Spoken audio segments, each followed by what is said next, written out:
you from the Radio for One studios in Franklin, Michigan. Welcome to the Detroit Cast. Big fan. A show not just free of charge, but free of FCC regulations. Thank you for your support of the Detroit Cast. And without further delay, it's showtime. Please welcome the Detroit Cast. Here are your hosts, Mike and Jay.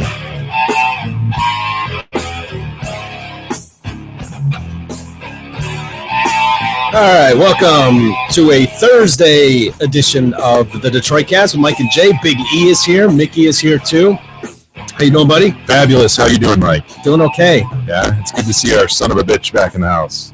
It is. A long trip. Yeah, I know a lot of people do business stuff like that, so it's not unusual for other people, but for me, that's the first time in my life I've ever done something like that. The idea of leaving in the morning and coming back in the next day. Right, yeah. It's kind of crazy.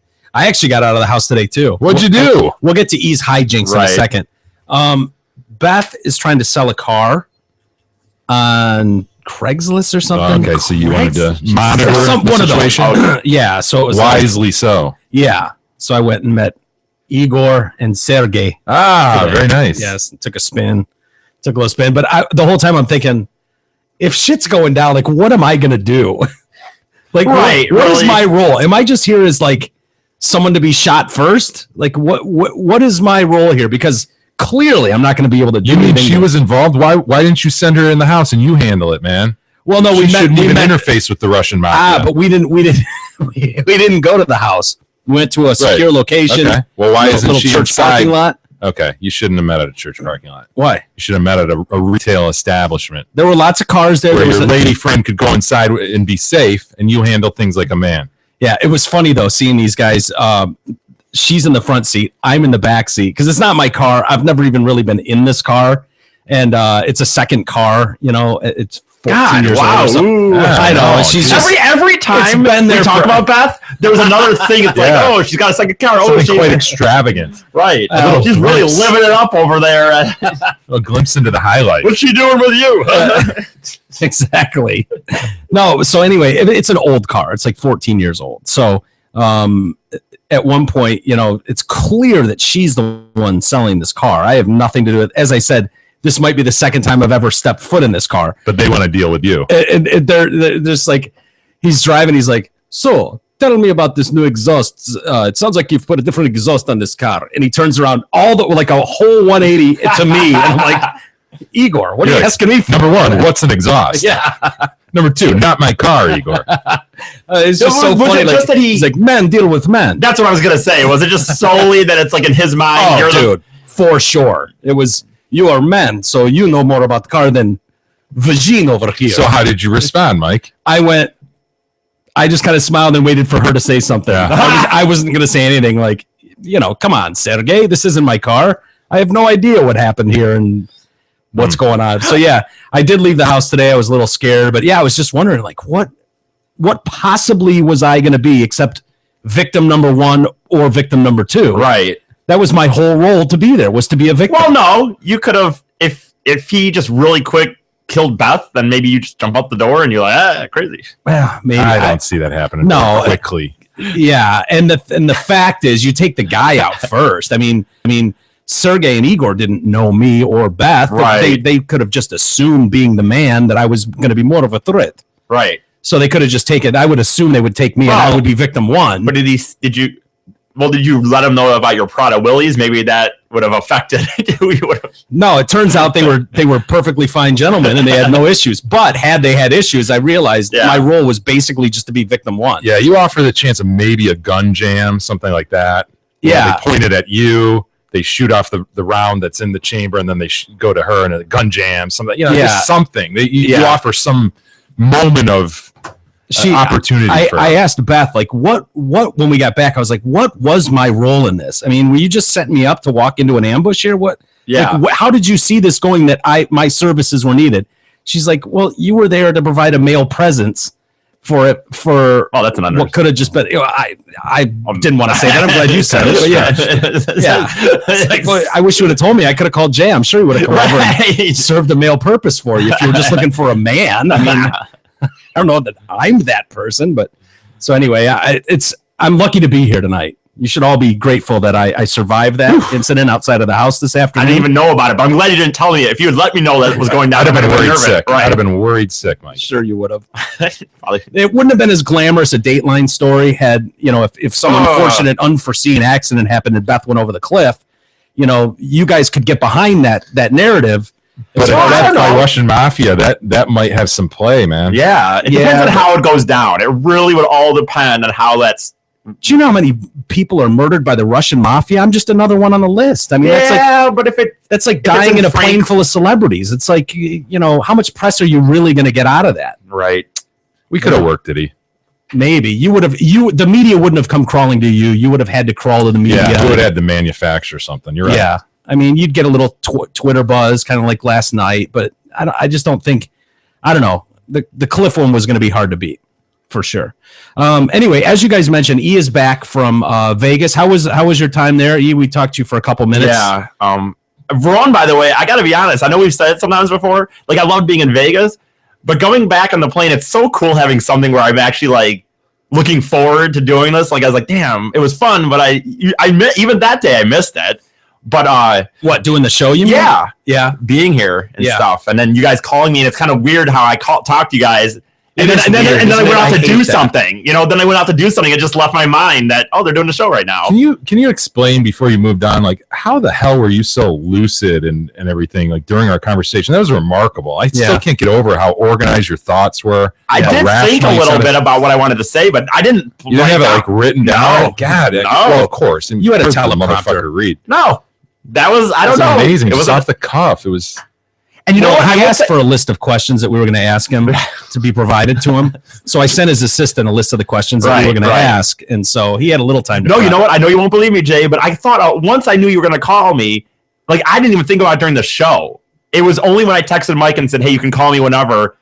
I thought about it a little bit, but I didn't sit there and think for just over and over what I was going to say. I honestly didn't think it was him. That was amazing. Well, here's the difference. Usually we've got a stack of things that we're going to discuss, and for the most part, and sometimes we go off the rails, sometimes Little we bit. incorporate things that we didn't see coming and it spins out. But you and I at least know, like, there's a good possibility we'll hit these 10 stories. Mhm. E usually doesn't know that. He's usually coming into the show blind. We're looking for reaction. He's natural doing other response. prep. Yeah, he's doing whatever he's doing. Yeah, he gave the international beat off sign. So for him, when you're seeing him on a day-to-day basis, he's kind of just giving his natural reaction to whatever topics are brought up. Whereas with the podcast awards, he's involved in something. He knows what it is. He's in the middle of it. So we're asking him pointed questions Yeah. about something he's involved in. Yeah, that makes sense. Maybe I was that's it. mildly impressed. Well, thank you. Yeah, You're I welcome. guess. I think it was a good thing. I know it didn't, however it came across. It was or- bullshit. It was rigged. We know. right. But I think it was definitely cool. I did do some pseudo networking for sure after they had a party afterwards. And for one, I think I may have gotten hit on by a guy. Oh, imagine that. that. Imagine that. Of course you did. Maybe not hit on, but I think he liked me. Were you able to close the deal? No. Well, what happened was we were talking and You failed to close the deal with a gay guy? That's an automatic. we That's were an automatic hookup. If you want it, you take it. we were talking, and he clearly one good thing this guy was good at, very very good at doing, was just going up to people and saying, "What are you here for?" I talked to several people last night, but they all came in these weird things where either they asked me or we were in line and we just started kind of. It wasn't like anyway. So he went around and talked to everybody, but when he was done talking to me, he was very much like, "I really really enjoyed talking to you, and I'd like to talk to you more." And he's actually he's doing some sort of family reunion. And he's coming to Michigan like in a year, and it's literally a year and a half. And he's like, "I'd love to like get your input on where I should go and stuff." And Ah. Ooh. it's be follow-up. There's gonna be follow-up. Well, he already emailed in our picture. That picture that we got, Oh, that's him. Okay. that was him that emailed that to me. All right. And but the thing is, like, Is he gay for sure? he didn't. I didn't ask him, but he definitely. You know what though? He had a wedding ring, but that doesn't necessarily mean anything. Nah. I don't remember him referencing a husband or wife for sure. It could be one of the He definitely ceremony rings. He was very. If he wasn't, he was very Partnership rings. feminine. on a very effeminate male. Whatever. Or effeminate, but I don't know. It was funny. It was crazy to be. It almost didn't seem real because it's Vegas, but you're only there for this one day. So it's like, and I didn't go on the strip. I didn't do anything on the strip. I literally just got to the hotel, went to the convention center, went to the post party, went to a club, back to the hotel. Like, I didn't even walk down the center of it. So that's kind of weird for me to be in Vegas. You didn't go through where your track is for the race? And no, stuff? I did not. You didn't scope it? No, I did not. Do a little early research? Wow, I would have expected that. But here's the thing. I know. So I told you guys there's a story. So I was at the club in Mirage, which is called One Oak, and DMC from Run DMC was there.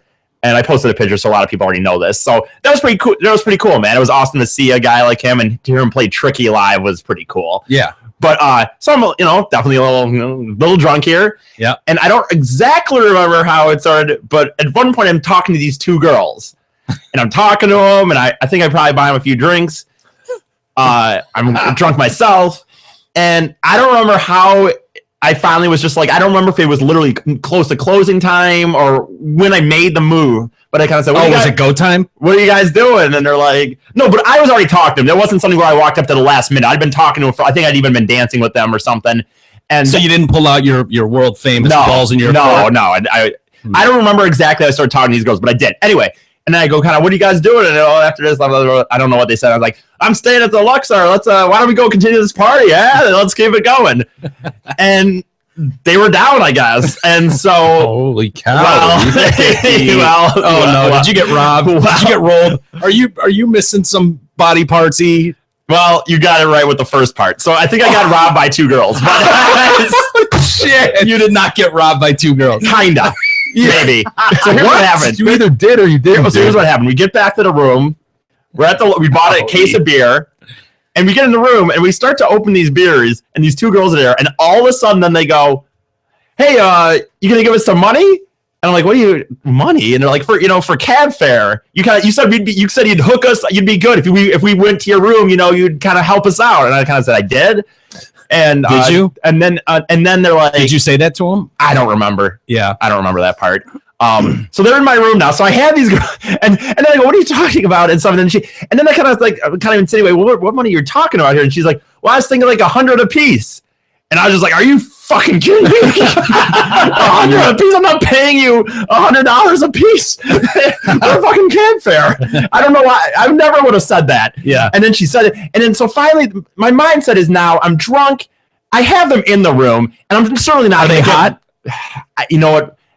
They're better in the club. No. Yeah. My memory probably is that I had some beer goggles on. They were not like cows, but I'm guessing they weren't 10s. You know what I mean? Right. Well, we know what Like, your thought is on probably 10s. You don't want 10s anyways. Well, with a real girl, I would, just not a hooker. Oh, okay. But with maybe like a 2 or 3.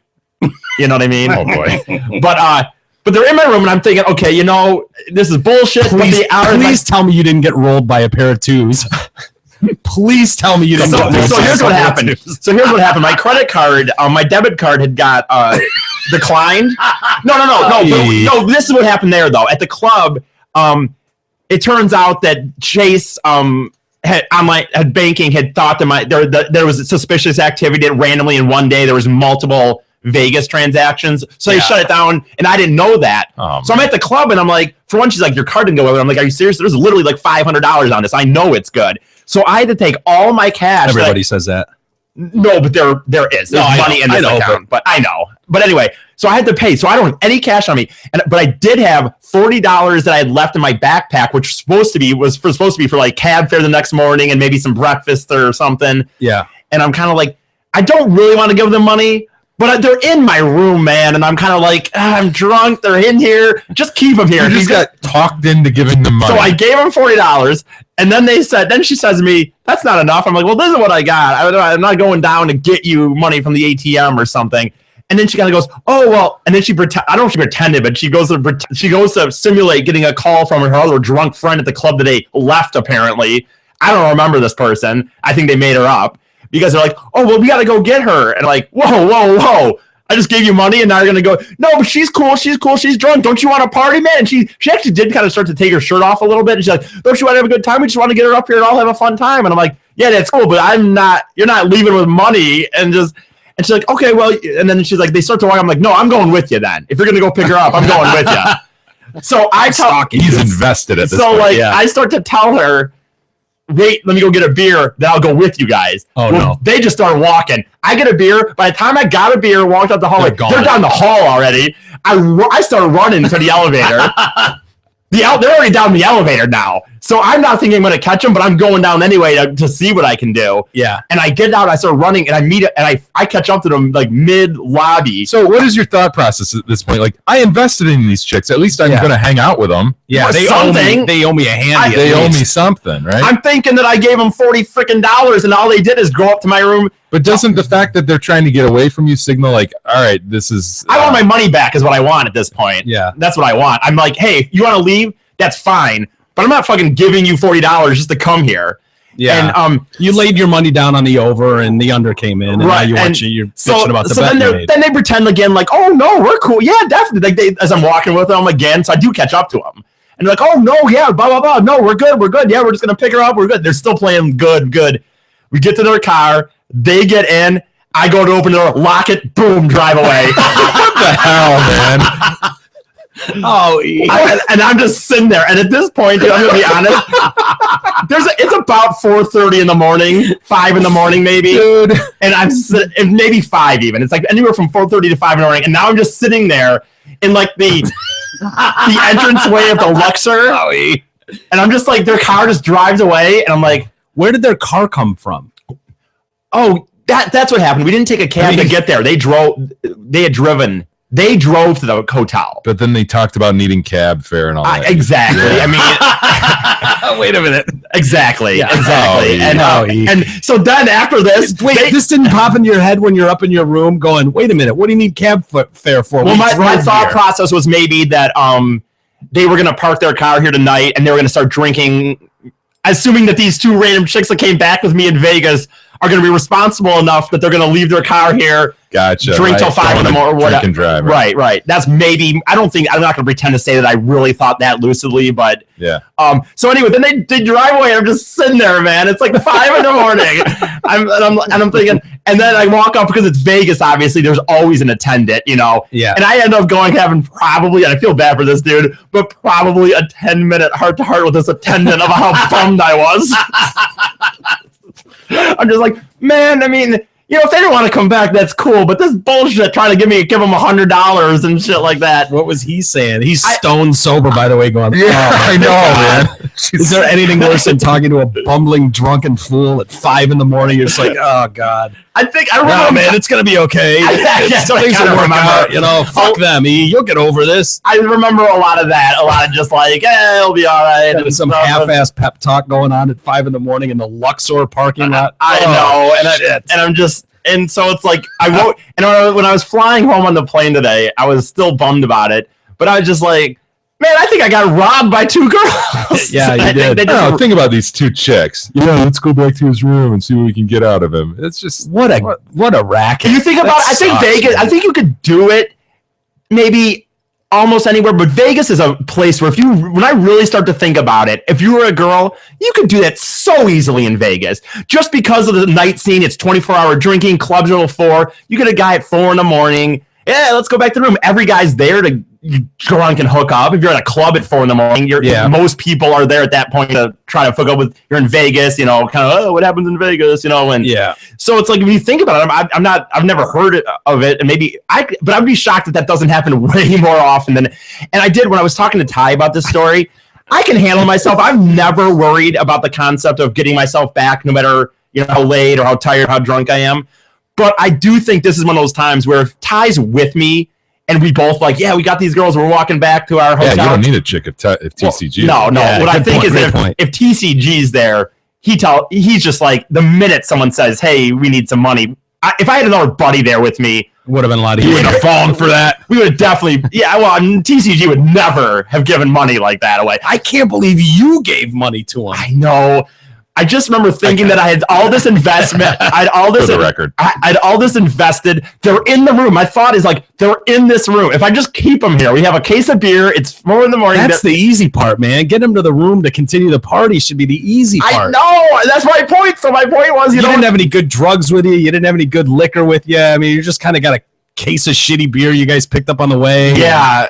Yeah, it didn't sound like the party, the place to be, if you will. And it's like it's too bad because I'd actually had been talking to this other dude throughout the night that I know what it sounds like, but he seemed like a guy who was kind of really good with girls, but for some reason he liked me because we discovered that we both were from Michigan somehow. So then he kind of liked me because we were referencing Detroit. Walked up, how you doing? I'm Eric. Where are you from?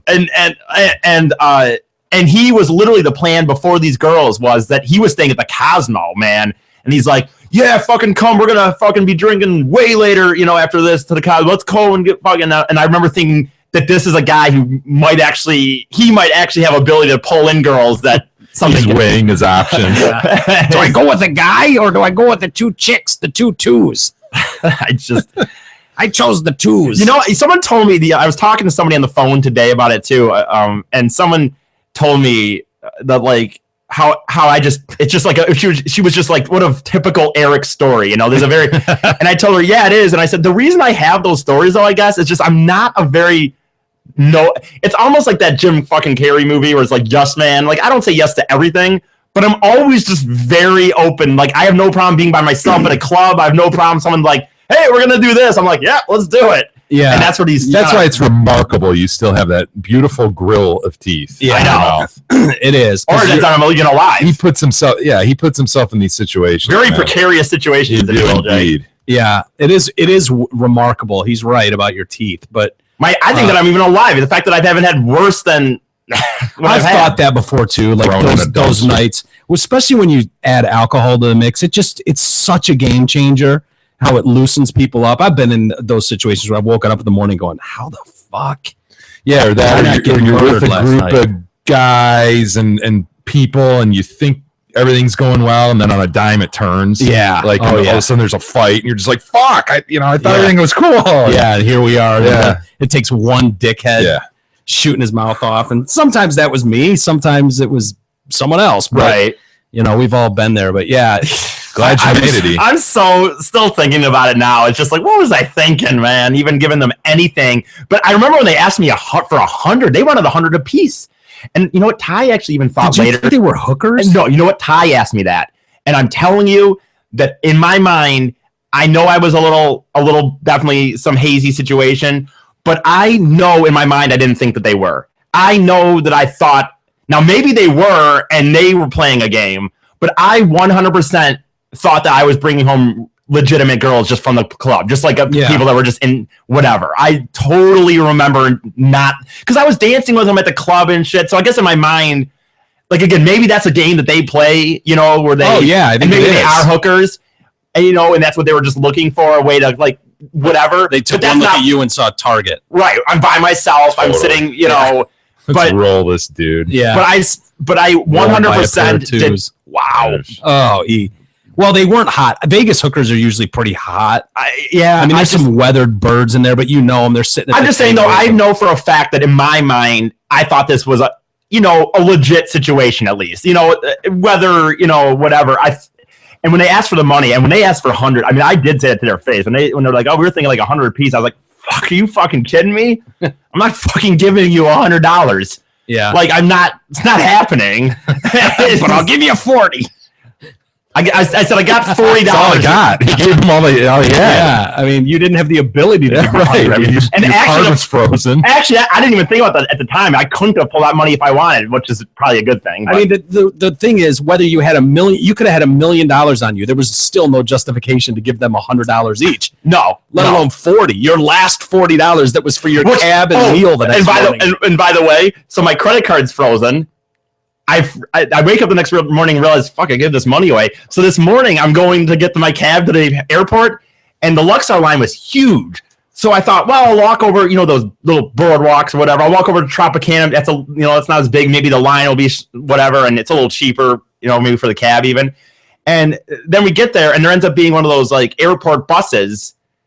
And they're like, "Oh yeah, we're going to the airport, $8." And I don't even think about it. I get on, all of a sudden I'm like, I don't even fucking have money. I had $5, and it was supposed to be $8. And you talked them into it. And I started asking people on the bus if they had money. Shitty. You were panhandling in Vegas this morning?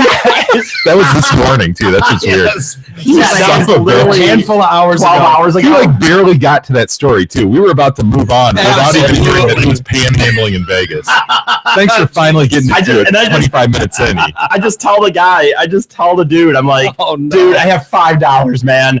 I don't have any cash on me. Tell him 2 hookers rolled you. Got rolled by a pair of twos last night.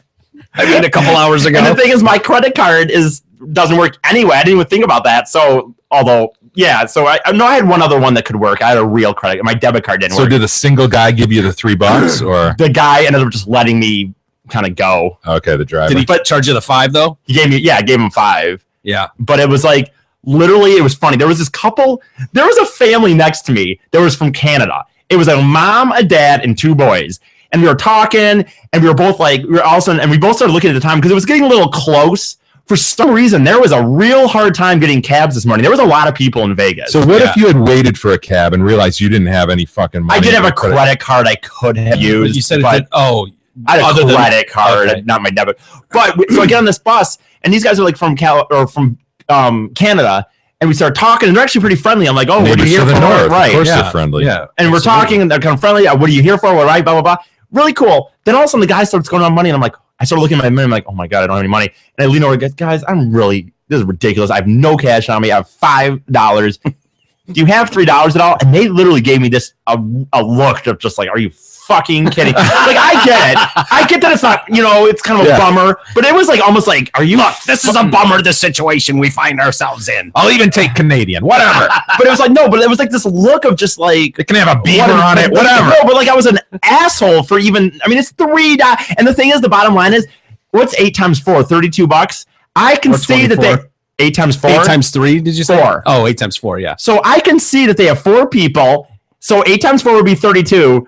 And they have a $40. And they tell me they don't have money. And in my mind, I'm thinking, you're about to give them $40 and get $8 back. So I know you have fucking $3. They're giving them a $2 tip for each person. I think that's reasonable. Yeah. Okay, I'd but have done the same. but couldn't they have, still? No, they didn't have it.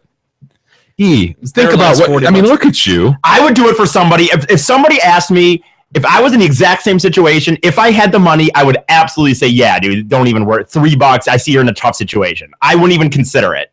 Yeah. If I had the money. I really wouldn't. Me too. It wouldn't even cross my mind to say no if I had it. For $3. Criticizing Canadians as a whole. Is that where you're going here? I'm criticizing these Canadians. So they wouldn't give you $3? No, they wouldn't do it. They literally just sat there and said, Because I caution against criticizing Canadians as a whole. I don't think it's. and then the funny thing is, New policy for you, is it? well, then the funny thing is after the love dude, them. I love the Canadian. after the dude is okay with me having the $5 because he made us all pay. Then we drive to the airport. Then they're all nice again. Like, it's like, Oh, I would. Yeah, you got to write them off. no, I'm just saying, like, it was weird to me that they couldn't have just helped me out. I'm literally just told them, Yeah, my that is God, wouldn't you really, Totally. Yeah. like, it wouldn't even cross your mind to say no for $3. I mean, if it's like 20, Right. if I'm sitting there like, dude, I need 20 no, bucks. $3. They totally would. Right. Of course. Yeah. Anyway, whatever. It was good times. I think that was good. And I think overall, I've told you guys, just to sum up the podcast awards and stuff, I think that was really cool for our. If anything, I definitely handed out several business cards. I talked to some podcasters and stuff like that. And when I told people that we were 5 days a week and kind of our format, there was definitely a lot of people that I think might even, with my card, check us out.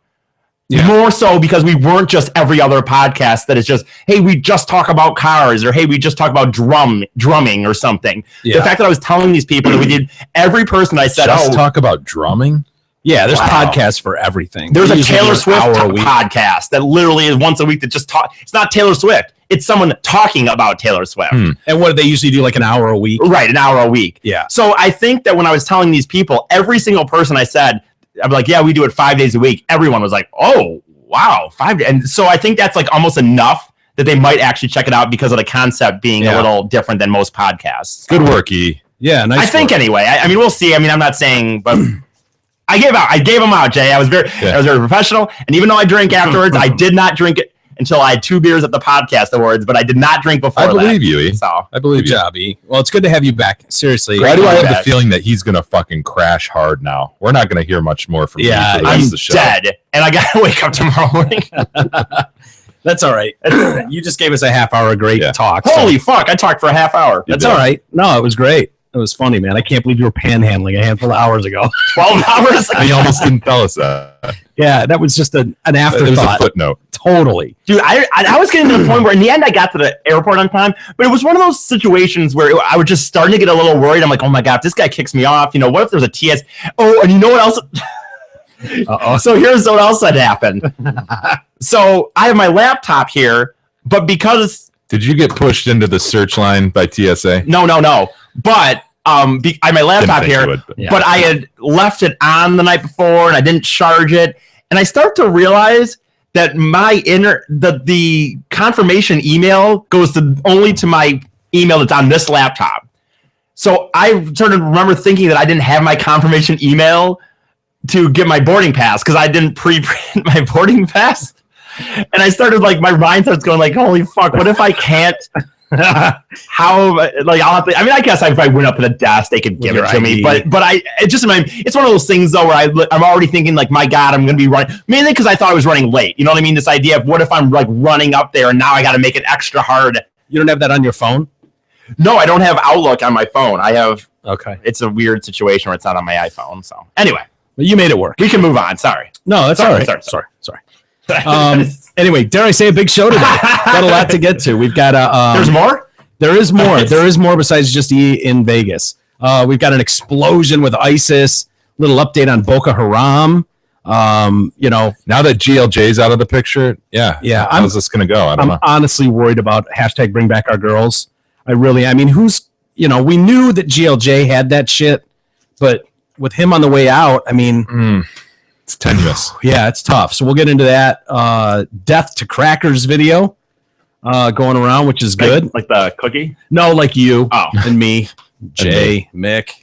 Well, we have a bunch of full crackers in here. Yeah, we are. Crackers. Yeah, there was some people on the streets in San Francisco.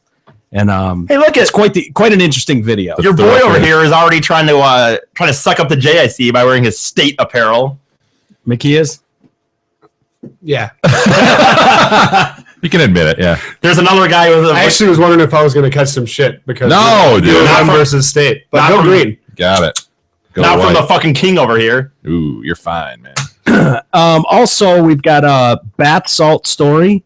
We've got a we're still doing never those? Good. God, it never. I can't believe people well. are still even doing them anymore. It must be an amazing high because people keep doing it, but they do the most amazingly stupid shit on it. It's all I ever think about is that one bum eating the guy's face. You're right, man. Yeah, I forgot about the face. This is down in Florida shot. too. Do you remember that? The guy getting shot, he's eating the guy's face, and the cops are shooting him, and he continues eating. Wow. Yes, you're right. Yeah. He's right. Yeah. He's right. Yeah. Fucking insane, man. So, but you're right. So that's there the must thing, be though. some must be coke high where you're able to just right. It must be that fucking good in some capacity. I've never.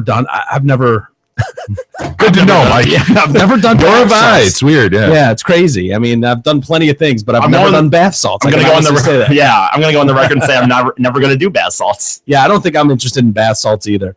We got a high-speed chase and a cop, under fire for that.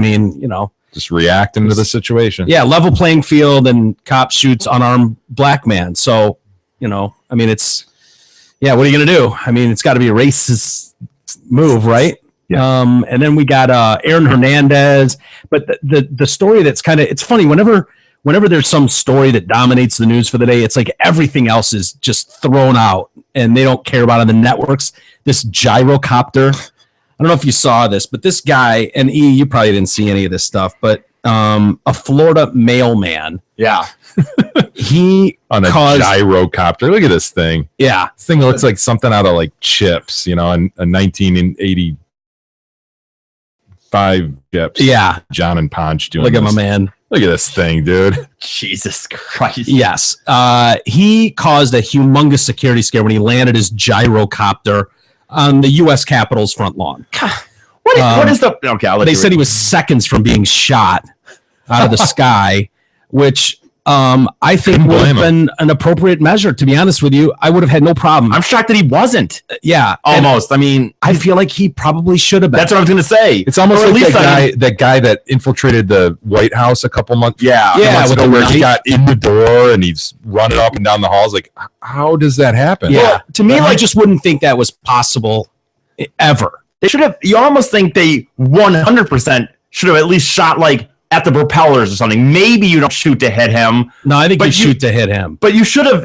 Well, I'm just saying at the minimal or whatever. You should At the have. minimal. Is that a U.S. Postal Service emblem on Oh, the back yeah. of this thing? Oh yeah. Hmm. What? Here's his deal. They Look how just dumb that looks. What an asshole! What a, Yeah. what a dumb contraption. I kind of want to fly it though. No, It there's does look nothing kinda cool sweet. about. No, It's it doesn't. so You're nerdy. flying. It's You're so still flying. nerdy. It is dude. totally nerdy. It's nerdy, but you're still flying.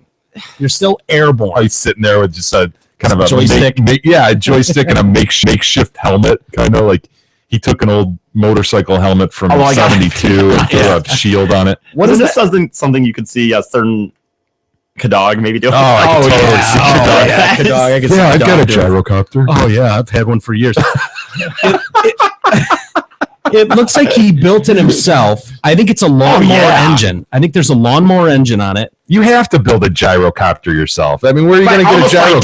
definition. Exactly. Yeah, that's true. That's true. Like even if it's I a kind of want cat- K-Dog to build one now. Yeah, See if he can. Again, I wouldn't be shocked if he hasn't. Yeah, in between fencing lessons. that's so 2014. Fencing lessons. Yeah. Yeah, we learned Fenced. yesterday.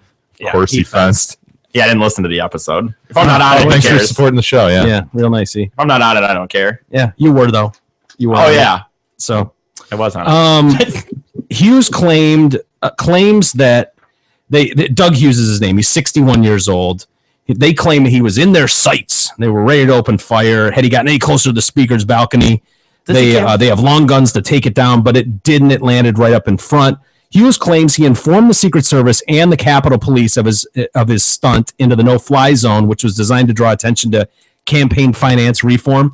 So he had like 500 and how many members of Congress are there? 532 or something. I Yeah. don't know. Is that what it is? Oh, I don't know. I was just saying yes. Yeah.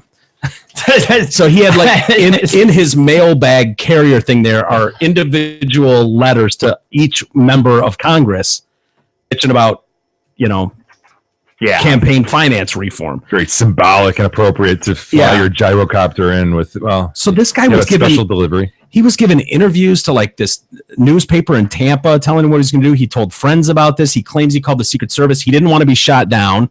He's like, I don't think they'll just take aim at some old man flying a gyrocopter. And I'm like, yeah, they should. They should. Right. And No again, offense to you, Doug, Tempting but fate, man. I mean, again, unless you're right, unless he really did full on have permission, if you were under the premise of like, oh, they're not going to shoot me, I'm an old man. Like, how do they know that you're not a friggin' ISIS person that's gone? exactly. And They absolutely should have shot him in the head. I totally agree. I know that sounds harsh, but this video is going to be played all over the world. And there Yeah. are other people going, See how- are you kidding me? It's that easy? All we got to See do the is second guessing that happens as you fly in on a gyrocopter. Yeah, they're not sure. What do we do? No, you Yeah. take decisive action. You take that fucker's head off. I mean, that seems like a no-brainer. to me. Watermelon. Yeah, watermelon done. And then everybody watching goes, well, back to the drawing boards. I guess we can't just fly something into the building, or because how do they know that that's he can say anything he wants in an interview. He can say anything he wants on his own website and go, oh, I'm just trying to get delivering the mail. Well, how do they know the mail's not filled with powders and whatever illegal substance or bombs or anything else? And as soon as someone gets near it, I mean, they literally shut down the city. And I mean, think about the money that's spent alone on that. To me, it's like, dude, this is not about just you. What a And dickhead. I get it. You're trying to get your message across. You feel like nobody's listening. I get all that. But, if you're willing to die for that cause, fine. But, and they'll tell you, the Secret Service and stuff will say that the rules of engagement are no different for them versus other law enforcement. So there has to be, clear and imminent danger of a threat to right. someone else or to themselves before they can take lethal action. There has to be that threat has to be there. And at no point do we see anything that shows that threat. To me, it's like, are you fucking kidding me? How do you know that's not a flying bomb? Yeah. What's in that thing in the back with the Postal Service emblem on it? How do we know that's just letters? What's strapped to that helmet? What's strapped to him? I mean, that whole thing could be wired with explosives, and maybe next time it will be. You know, that seems like like a no-brainer to me. This guy flew past the White House. He flew past the mall. These are all restricted airspace places, and he flew like 2 hours in the air.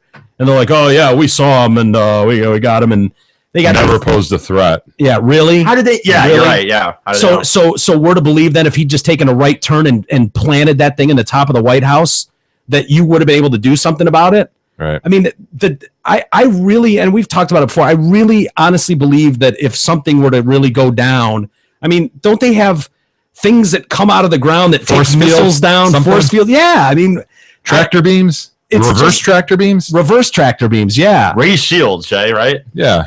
I mean, I really thought there was some. I think we were way less secure than we realized. Yeah. I think we're all humans, and it's like we're met with something like this, and it's just as surprising to the Secret Service as it is to me.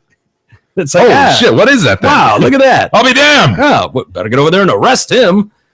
But yeah, I would have had no problem if they would have just plucked him right out of the sky. So anyway, I wonder if his message will get out. What was that again? Yeah. Campaign finance reform. Come on, Jay. Yeah. So, I've already lost interest in it, but well, you shouldn't. And it was very important. 535 members, right? Is that what you said? Is it 535? It was 535. Nice. Okay, I think I said 532. I think you did. That's on me. That's my bad. It can change every year, so I don't know that it's your fault. Okay. Well, you might have been thinking about last year, yeah. Good. That's That a great must point. have been I was it, thinking yeah. that too. Population I was issues. thinking that too. Population issues. Someone lost the fucking. Anyway. Hey, now for the Detroitcast Sports Drama segment brought to you by Helm Law PC. Do you have questions about divorce, or do you need a change in custody? Is your ex not paying child support? Ugh. A legal issue involving your family can be frustrating and painful. Agreed. Helm Law has the experience necessary to explain your rights and navigate the court system, which can make all the difference. Helm Law takes the time to listen to their clients' needs and implements the best strategies to ensure your rights and livelihood are preserved. Call them at 248-679-8804 or go online at helmlawpc.com to set up your free consultation. Tell them you support the Detroitcast and receive 15% off. Very good. Thank you, David Helm. Well, Aaron Hernandez. Why did it take a week to find him guilty? I don't know, dude. Is that weird? Yeah, who was in there going, I don't think he did it? Yeah, nobody was. All the jurors found him guilty, but boy, they must have really gone over everything. I know, but when you mean the case, or that's how long they were deliberating? They were deliberating for 7 days. I know, and that's my point. 35 hours. When you said they all did, I mean during that period, who was going, like who at one point Who was the holdout? Was this question? Who is the holdout? Yeah, that's what I'm saying. Who was the holdout? I don't know that there was a holdout. Doesn't there have to be? Just a very careful jury. I think it was a very careful jury. Yeah. Huh. Yep. I think so. He was convicted of first-degree murder, sentenced to life in prison Wednesday, and he sat down after the jury foreman pronounced him guilty in the slaying of Odin Lloyd. The conviction carried a mandatory sentence of life without parole and automatically triggers an appeal to the highest court. Why would that automatically trigger an appeal? Just a procedural deal in Massachusetts, I guess. But you know what? In Michigan, you have the right to appeal any conviction, so it's pretty much automatic that everybody does anyway. Yeah. So not surprising. Yeah. He really thought he was going to get off too. Are you kidding me? Yeah, he was like, they showed him like they had helicopter video as he left the court, and then he's in jeans and a t-shirt or something and handcuffed with a bunch of guards around him, and they're walking him in, and he's like, yeah, you guys were great. I'm going to miss you guys. You know, working with you this last couple weeks has been amazing. He said, they really got this one wrong. And when I get out of here, I'm going to talk to Obama personally and let him know how great you guys should be on the Secret Service detail. Oh, what a freak. Kidding. He is. He's going to talk to Obama. He's going to talk to Obama. Yeah. So he's going to wrap this up soon. I'm glad this NFL person who just killed somebody, why would he get an audience with Obama? Just, I mean, if he weren't an NFL guy, if he was just a regular. Yeah. The little glimpse into the ego and just how fucking ridiculously crazy. The president of the United States, he's gonna have a little talk with. Sure. Yeah, why not? Well, they did this without it showing any motive, right? Basically, they never really presented a motive for this thing. Yeah, they that got thrown out because the motive is long believed that Odin Lloyd knew something about those 2 murders in Boston, killing, yeah, which he's going to stand trial for on the double murder of those guys over a spilled drink at a nightclub. Right. What a joke. Apparently pulled up to them at a red light and just boom, boom, opened fire, shot him in the head. And that's the long-running speculation is that Odin Lloyd knew about that. And so they had to take him out just to make sure that he wasn't able to talk. And so, but they weren't allowed to bring that in because that case is yet to go. So the judge threw that out. So yeah, as you point out, they had to prove this case with no motive. It was funny that the jurors were talking. They gave interviews right afterwards, like all 12 of them, which is rare. Usually it's like you'll get one. Juror number 7 maybe will do an interview. And they were asking him about that. Remember, because the defense at one point was like, you don't know that that's a gun in his hand. Could be an iPad. You ever seen a gun glow like that? And they're trying to like talk about lighting, and so clearly he's holding a gun.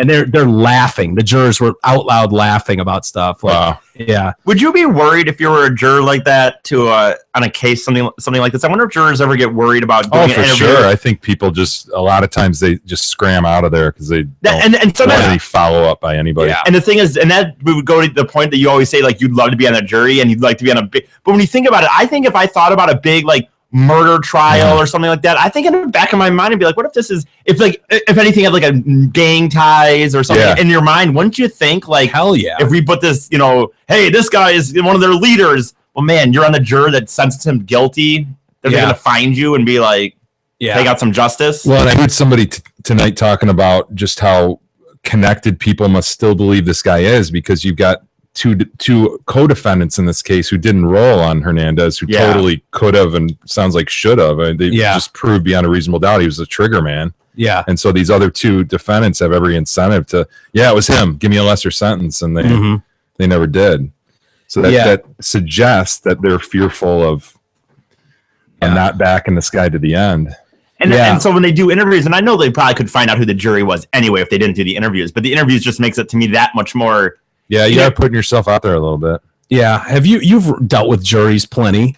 Do you ever get the sense when you're staring at a jury like, oh, this juror number 7's a dickhead. He's not paying attention the whole time. You're trying to figure out what they're thinking, and oh my God, I'm losing this guy. Totally. Really? Yep. And then what do you do? Is start the fucking tap dance routine? You make this broad brush call on who they are before you even start your case, because you've tried to question them and get down to what their beliefs are and what kind of news they watch and what they read and all that. So based on that, it's crazy that you make this assumption. Yeah. Like, okay, that guy's going to be hard to get. And then you're surprised later when it's like, no, he was with you the whole time. Really? So they're very hard to what would you read. Like if I was on the jury stand and you're trying to pick a potential jury, what would you think of someone like me? Would you think based on my habits and watching TV, that you're going to be liberal and you're going to be that I would be liberal? Yeah, you're going to be probably pro plaintiff in a civil case and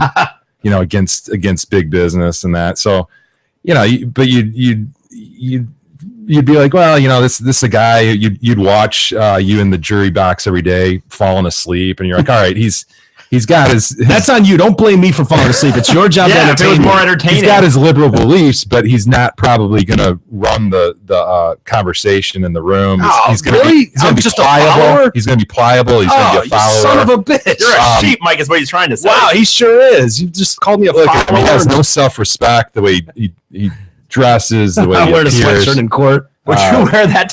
Would they get mad? No, you can show up in that. Can you? Yeah, and I would. Just can't wear a hat. Do they say are they okay with it in their mind, because since you're going to be sitting there for a long period of time, they'd rather have you be comfortable? Is that the thought?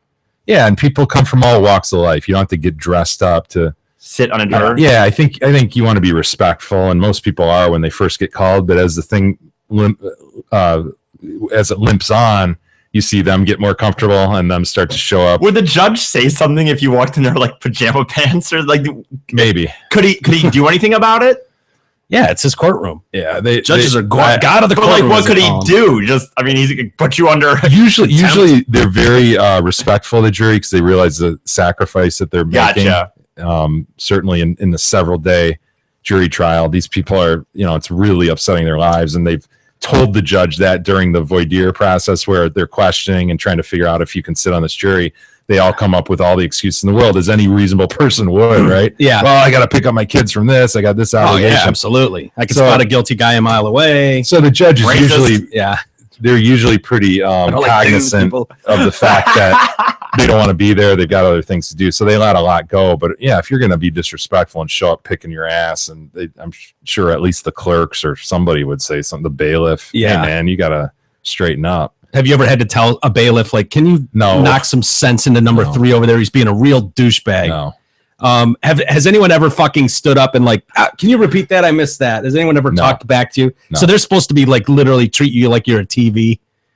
Yeah, just they watch you, take notes and shit. I wouldn't do that. Yeah, No, there's that's no chance. I've got a crack memory. I'll remember everything you said. Your co-counsel is usually sitting there watching the jury's reaction while the other lawyer's presenting. Yeah. So you come to these broad conclusions. It's really weird. Yeah. You feel like you know this person by the end, and sometimes you're just way off. Wow. Have you ever been in a court where the lawyer or the judge really had to be like, order? He was really. Oh no! Are you? God, way to go! E. Thanks, E. The court is speaking. Order. God, like that? Yes. No. In England, you were. Yeah. No, I've seen the gavel used, but it's usually in a real timid kind of. Yeah. Just letting you know they have it. Yeah. Anyway, Hernandez's lawyer acknowledged for the first time during closing arguments that Hernandez was there when Lloyd was killed. I think that really sunk that whole argument. Like, yeah, that had to be tremendously kind of like, whoa, okay, now you're admitting he was there? Holy shit. Yeah.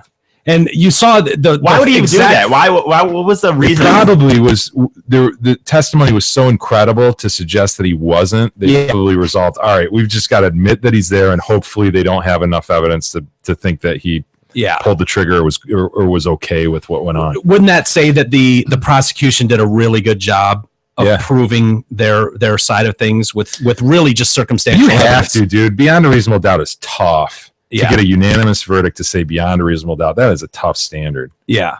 And so the defense had to come to the conclusion towards the end there that, fuck, this really doesn't look good for us. So let's say he was there, but he's just a 23-year-old kid. He got caught up in a bad situation where some shit went down, but he didn't have anything to do with it. Boys will be boys. But I guarantee you, on appeal, one of the issues will be presented by his appellate lawyers that he had ineffective assistance of counsel at the trial court level. Really? Yeah, they'll do that. They'll say, look, they fucked this up.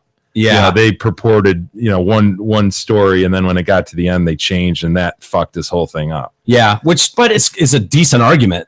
I mean, really. It's tough to show, though, that it's completely unreasonable for counsel to have done what they did. And the other way to do that is what the Boston Bomber trial did, where they came right out of the gate and went, look, we're not going to act like this asshole didn't set that bomb off. He did. Don't kill him. That was the whole issue there. It was his shitty brother that made him do it. Yeah. And they were just like, we're not going to lie to you and act like he wasn't the guy. He was the guy. We don't have to go search for a new guy. The more I think about the concept to me of like that you've done something that's bad enough that you're up for, like, the choice is between life in prison or just death sentence. God, how I really more and more think if I really did something that bad, that I don't know if I just wouldn't want death. I guess I don't really. I've thought that too, but you got to think like you and I wouldn't do well in jail. No, I would not. Like, there's nothing that screams hard about either one of us. Like nobody's gonna look at us and go, "Fuck, stay away, man." You know what that guy's right? Hands off. But Aaron Hernandez looks like a gangbanger. Yeah, he's gonna be running that place. He probably will be running that place. Played in the league. So there, that he's got that going. Ultimate he's got street cred. 3 murders under his belt. He's the shit. Beautiful. He'll probably be a rock star in jail. But it's just like, God, you think about this life that you have, and it's just that says it right there. What Mickey pulled up, he's got a overhead map or what do you call it? Google map of Gillette Stadium. Oh yeah, in the right corner. Yeah, and then the penitentiary, the correctional institute where he will be housed. Just what, a mile, 2 miles? Yeah. How funny, man, right? And I read you can hear the sound. When on game day, you can hear it if you're outside in the yard. That's going to be poetic amazing. Justice, isn't it? Yeah. Amazing. Yeah. That's crazy. That's crazy. I wonder if any of his teammates will go visit him. I would doubt You it. think Tom's going to go in there? You know what's I weird doubt is it. he was a Tebow teammate, right, in college. Yeah, at Florida, and yeah, those guys Didn't Tebow, say he had like, some kinda- issues. Oh, did he? Yeah, he got into some trouble at bars around Florida. Yeah, you're where he right, you're beat right. Some guy almost to death. There was But didn't talk of Tebow a come in murder. and save him There every was time or talk of something? a murder back then. I thought so. Yeah, Holy that there was shit, some sort dude. of weird case that and he beat some guy to a pulp at a drunken thing at a bar one night. I vaguely remember that. But it's like in Florida, that's almost bigger than the Dolphins. You Right. talk Gator Nation. God, yes. And so, that little world would come together and be like, look, guys, and they swing wasn't there- these sweetheart deals Yeah. to make sure this Yeah. shit stayed off the record Yeah. and out of the way. But yeah, looking back at it now, it's like, well, who did that really do justice to? Anyway. Yes, sir. And sticking with the NFL, another story out here, and this is nothing new. We've heard about these for years, about guys going bankrupt in the NFL. There's a new study's been done, says nearly 1 out of 6 NFL players will declare bankruptcy within 12 years of retiring from the league. The rate of bankruptcy is 15.7%, remain the same no matter how long the players were in the league or how well they were paid. Despite earning millions, sometimes tens of millions of dollars, former players go broke about 1.1% per year, the same rate as the rest of Americans. Which, Well, it doesn't shock you. You look at you look at some of those people, and they just, getting, $1 million cars, or they all of a sudden they're, a $2 million house, and it's like, don't you look at, like, even if you're making what you make, you got to pay taxes on that $2 million house. You got to, it's brutal. I venture to say they don't think about tax implications as No.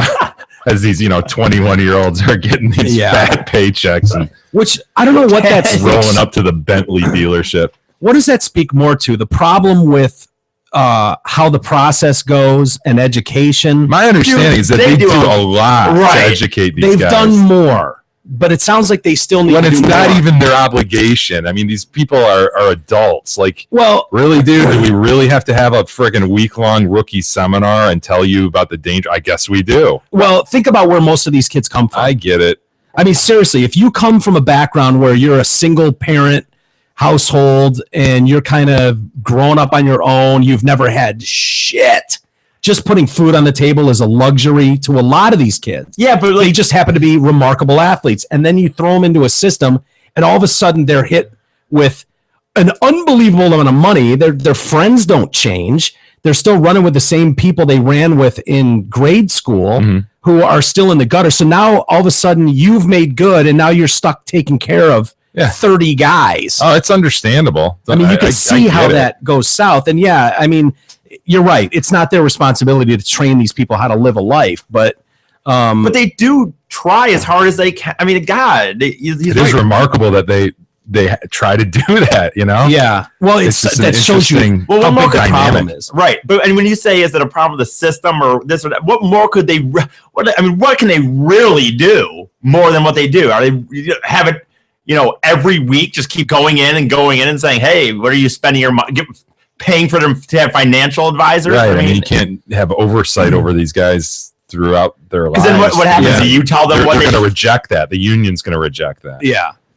And as would you, Yeah. if you Look, man, I can handle this. Yeah, Right? You and made me everybody sit there thinks for they a can week handle and it. listen to your shit. Went through your seminar. I'm good. I got this shit. But it is interesting that it's the same percentage whether you're out there making $65K a year or $6.5 million a year. Yeah. Everybody's just acting like they act and buy into the level over than what they can Well, really. just what they always say, right? When it comes to money, were we talking? When it comes to the money, the idea, that idea of money doesn't buy happiness, but they just show you how many times, if someone makes 10,000 a year, then all of a sudden they start making 100,000, they just buy more stuff that's worth 100,000. Most people do not think, holy crap. Yeah, the spending habit is going to be the same, right? Right. You don't all of a sudden get some wisdom like, oh wow, I ought to carve some of this off. The same save it for my future. the my same retirement. person that's gonna max out a credit card is gonna do it even when the limit was 1,000 or when. Yeah. Well, they talk about these guys. They said that the problem is unimaginable extravagances, which we've all seen when you've got 3 houses worth $10 million each and, a fleet of exotic sports cars, bad investments, and massive child support payments. Warren Sapp, 13 years in the NFL, made more than $82 million, retired in 2007, filed for bankruptcy in 2012. When his estate was sold at auction, he had a lion skin rug, 240 pairs of tennis shoes. He also owed more than $75,000 a month in child support for 6 kids from 5 women. Oh man. Come on, dude. Oh, Warren. Jesus. Can they just put a goddamn condom on? I might think about getting the snip, dude, as soon as I hit the or do that. You know what I mean? Absolutely. Go ahead and snip me. You're right. If all of a sudden then carry around a doctor's document to anybody who even thought about claiming that's my kid. Just boom. Yeah, put it in your wallet. Fucking great, dude. That is a great point. If I were like running the league, the little initiation, mandatory snipping. I wouldn't say mandatory. I wouldn't say mandatory, but I would tell them, dude. And here's your financial advice seminar, and then we've got the vasectomy right next door. Anybody who chooses or feels like that's the route to go, we can go ahead and do that. It's highly recommended by the league. Just go ahead and cut your seminal vesicle. Do the trick. You can eliminate that $75,000 a month in ridiculous payments to some skank by just taking a little snip. You'll be back on the field in a week. 7,500. Oh my god. 75,000. 75,000 a month. 6 by 5. Did I say that right? Yeah, not at all. But but we got it. Yeah, we already have it on record. So if somebody was confused, they could rewind and hear it. Vince Young, remember quarterback Vince Young? Absolutely. His last NFL game was in December of 2011. He filed for bankruptcy in 2014. You know what's funny, dude? He made $34 million in salary, $30 million more in endorsement deals. Wow. He was running up $5,000 a week at Cheesecake Factory. Oh no. A week. And he ran up a $6,000 tab at TGI Fridays. Oh. How do you run up $6,000 at TGI Fridays? I love Fridays, by the way. Hold on, he's got something really funny. He's about to say. More interesting than funny. This is gonna be funny. Vince Young, right? Vince Young. Yep. Vince Neil. He spoke at my church one time. Of course. About how he was just a God-fearing man and all this, and he'd been brought to the Lord and all. And that was connection is around here. Michigan. Yeah, I don't remember the reasoning. He's a Texas guy, and then he played for Tennessee Titans, maybe. I don't remember the reasoning, but he did. And that was before even after that is when he even had that meltdown, I think. And I remember thinking that he had spoken at my church about God and how it saved him and all this or whatever. I don't remember exactly, but he absolutely did, and I was there. Well, he has peace in his soul right now. Yeah. Sure, you were inspired by him? No, I don't know. Or whatever. I don't know if I wouldn't put that in the funny category, E. It's interesting. Mildly. Even mildly. Tangentially related to what we were talking about. It's something that happened in your life. Yeah. Well, no, it relates to the person in question. This one time I was watching TV and saw Vince Young play football. That's not something that happened in your life. Yeah. That's not the same comparable thing. to E's situation. Did you talk to him afterwards? Did you get an autograph? I don't. I'm sure he did. You probably did. You waited all day. Fucker. Yeah, I want to wait for Mr. Young. Dad, can we? Come on, Dad, I want to wait. I'm trying to remember. I don't think sitting out in the parking lot what's weird. screaming like an infant child. That's what's weird. I don't remember waiting to get an autograph or anything. Supine. In his Sunday best. Yeah. Randy Travis sang at our church too one time. Who? What? Randy Travis. Where do you go to church? What church are you at? You in the Scientology celebrity center? What's going on? Yeah, my church is the Palace where the Pistons play. No, man. You know what? That's how I found the church. I was driving by advertising a Randy Travis concert. Just brought you to the Lord. Was he the guy who had all the DUI arrests? Yes. So another guy. He's a major drug alcoholic, dude. Oh no. Major drug problems. Yeah. But he's gone through recovery, and at this point he was in recovery again. But I was driving by this. It's funny that he gets these celebrities, quote unquote, in their sort of these slim little recovery periods, and then they go off and they do their thing again. I know, because he just had a heart attack recently, and they almost thought he was going to die, I think, for a little bit there, and I have to think that had to do with this. So, but what had happened was I was driving by the church I go to isn't really like I don't go there anymore. I've actually changed since then because there was a little thing with the church. What was that? You had a falling out with the church, did you? I did with this church, but it was in essentially just a rented warehouse, kind of old warehouse or something. It's one of these new age ones where they, blah blah blah. Very non-traditional. Yeah, non-traditional, denominational. Anyway, I was driving by and I saw this big sign saying Randy Travis is going to be playing at the blank church. I don't even remember the name already, or whatever. And I remember just thinking like, that can't be Randy Travis. Like, it's got to be somebody else, or it's got to be like a Randall some weird thing. Yeah. And so I hadn't heard of this place before. Randall Travison. The ON part is really small and the AL part is really small. Wouldn't you if I were to tell you first glance, like from E, you just hear bolded Rand Travis. What? I'm in. Well, no, let me think about that. I told you that he sang at my church, and you said, really, Randy Travis? And it's like, so my point was, I remember at the time thinking, like, that can't be freaking the guy, because I saw Randy Travis at the Palace even one time, and that can't be Randy Travis really singing at the fucking church. What did he sing at the church? Did he sing "Swing Low"? No, sweet chariot. No, you know when he came out, he had coming for to carry me home. Swing low, sweet chariot, coming for to carry me home. Oh, jeez. No, he had put out. You remember that, right? Dad, grab Nana. We're going to church. He'd put out a Randy Travis or a religious CD. So and it is kind of funny because you're right. After this, he had several relapses onto major drug and alcohol issues. But he had put out this religious CD, and he was there. We sat there like freaking 5 rows away, and he sang like 4 or 5 off of the religious thing, and then of course he did his you won't know him, but the two he never doesn't sing these two loved ones, deeper than the water or whatever. Did you throw him your panties? Did not. But that's how I found that. That's how I found that church though, and I started going You after just Randy standing up Travis. at the pew. Fuck yes! I love this song! Actually, preach on you, motherfucker! That's how I found it. Fucking sweet! High five and Nana. That's how I found that church.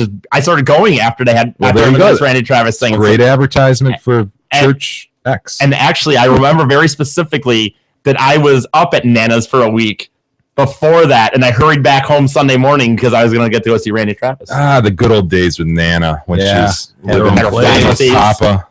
Yeah, Nana and Papa living Yeah, up. Where were they again? Up in the Thumb. Yeah, up in the Thumb. Yeah, love those those were days. good times. You still have the house in the family? I don't think so. I don't know. Not aware. Anyway, they go on to talk about a couple other players. Michael Vick ran through $130 million. Ron Mexico? Ron Mexico, Yeah. yes, exactly. Greatest fake name ever. Awesome. Yeah. I amazing. love it when you see a Mexico jersey. I know. A Mexico Falcons jersey, number 7. They banned those in Atlanta for a while. Did they? Yeah, you weren't allowed to wear those in the stadium. Well, thanks to David Helm for that sports segment. Whether you're facing a divorce, child custody, or other family law issue, it is essential that you seek representation from an experienced family law attorney who is prepared to advocate for your best interests. Helm Law can help. Call them at 248-679-8804 or go online at helmlawpc.com to set up your free consultation. Don't forget, tell them you support the Detroit Cast, and he'll talk about it with you. He loves the show. He'll give you a full-size water, and he will give you 15% off as well. Why don't we take a quick timeout and we'll come back and we'll talk about a little police chase that ended as you would expect it to end. We'll also get into a naked twister party. I'll explain that and more next. The Detroit Cast continues after this short break.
Hey there, Detroit Cast listeners. It's Steve Gabarra, the general manager at Zod Ford and Holly. It's April, and you know what that means. Spring cleaning. We have too many F1. Hey there, Detroit Cast listeners. It's Steve Gabarra, the general manager at Zod Ford and Holly. It's April, and you know what that means. Spring cleaning. We have too many F-150s, and they gotta go. Right now, get over $14,000 off a brand new 2014 F-150 Super Crew XLT 4x4. So, while supplies last, get an F-150 that stickers for almost $49,000 for just over $34,000. Do the math, because we all know Big E can't. That's over 30% off a brand new F-150 at Zott Ford. Friends, hurry in. With a sale like this, our supplies won't last long. Check out our incredible deals and our massive inventory at ZottFord.com. That's SZOTT.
Cast continues now, bitches.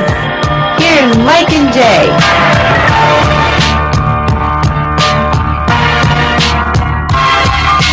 Welcome back to the Detroit Cast with Mike and Jay on a Thursday. And I wanted to mention people that were fans of the Drew and Mike show will remember Steve Poltz. Steve Poltz of the Rugburns fame, Dick's Automotive, all that stuff. Wrote Jules' initial album. A lot of the songs that, You Were Meant for Me, Steve wrote.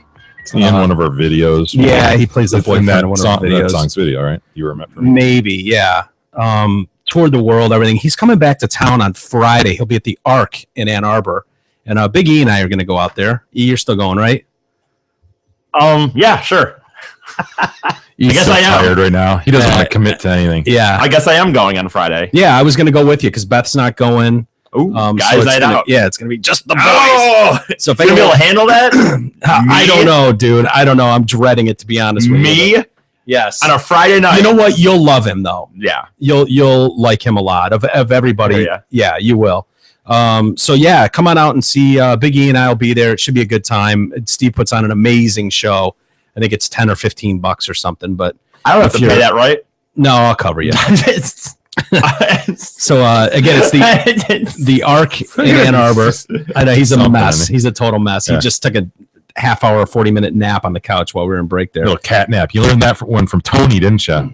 Tony does take a lot of naps. Hey, Being a E, cat. let's wake you up. How about a sponsor read? Oh, Again, it's 8 o'clock or so. The Arc in Ann Arbor. Come 8 see o'clock Big E. or so. Yeah. You get mad at me all the time when I do my comedy. That's your Hey, show. this guy's If an I- artist, okay? If I ask That's so am I, Steve arguably. would know when he's going on stage. Right. I'm not going on stage. You're not going on stage. right. He is. So I'm just helping him promote it and letting people know that you and I will be there. We'll Right. be there by 8. Right. But like, yeah, I'll leave my house. when you're performing, I would imagine that you should know where you're going to be and when. Yeah, Jay, because you know That's the what? difference. I'm an artist too. Yeah. Specs voice, please. Am I reading which one Be here? a pro now. The one that says, "Hi, I'm Big E." Okay. Specs voice. E, you paid good money for it. Just use it. I know you're right. You're right. Take it for a spin. You're Let's right. go. Take it, just like you could take, one of these cars for a spin, right, Jay? Very nice. Nice segue. All right. God, this feels so dumb. If only my fucking specs instructors could hear this. If only your Specs voice were your real voice. Wouldn't that be something? It would be. What is it? Hello? Or no? Hello? Hello? Is like this? Hello? Gotta be really. Hello. My name is Big E, one of the most amazing radio/podcast personalities of all time. Boy. I'm here to tell you about an incredibly prodigious dealership, Zotford and Holly. We're so sorry, Steve. Not only am I one of sorry the to most everybody listening. significant employees there, but I also believe there is Just give not him a a second. more It's almost distinguished dealership in town. Yes, they have the hottest sales staff in Oakland County. You're way off your Specs voice Okay. right now. Come on, Sorry. back to the Specs Okay. voice. And ironically, they have also the sweetest car deals around. Period. As you know, there is a 98% chance that I will get penetrated on the Las Vegas Strip in just a few short months. Therefore, I implore you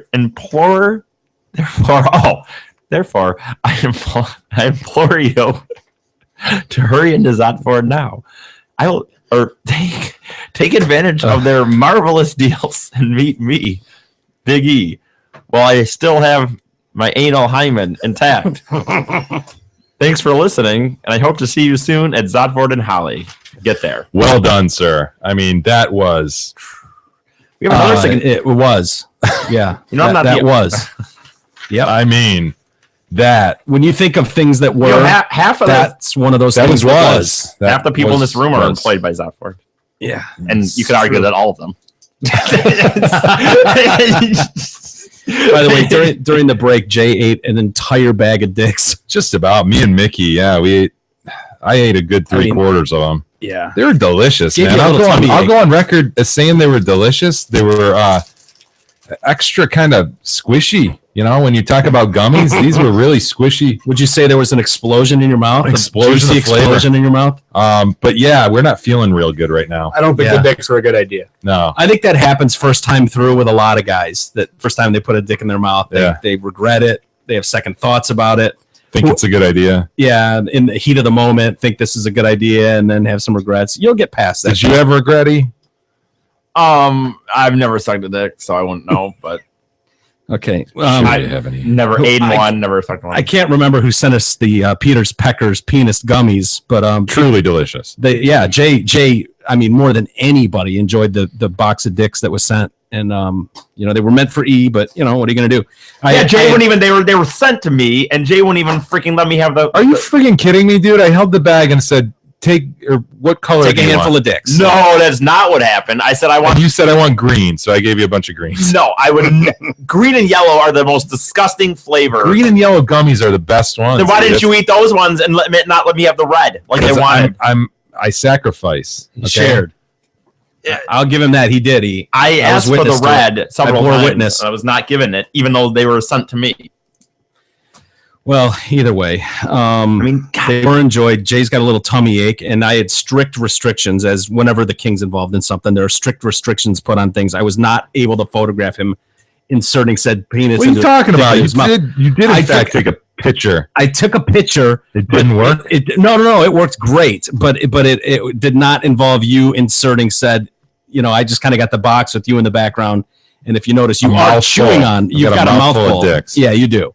But I was given strict order that I couldn't photograph. Well, I don't. The missus. What if the missus didn't gonna really think? insert them. I just friggin' threw them in my mouth and shoot them. What's the missus going to think of this? Whereas you, Mike, you want to go on record as to what you did? I don't want to go on record at all. I don't know what you're licked talking a about. dick.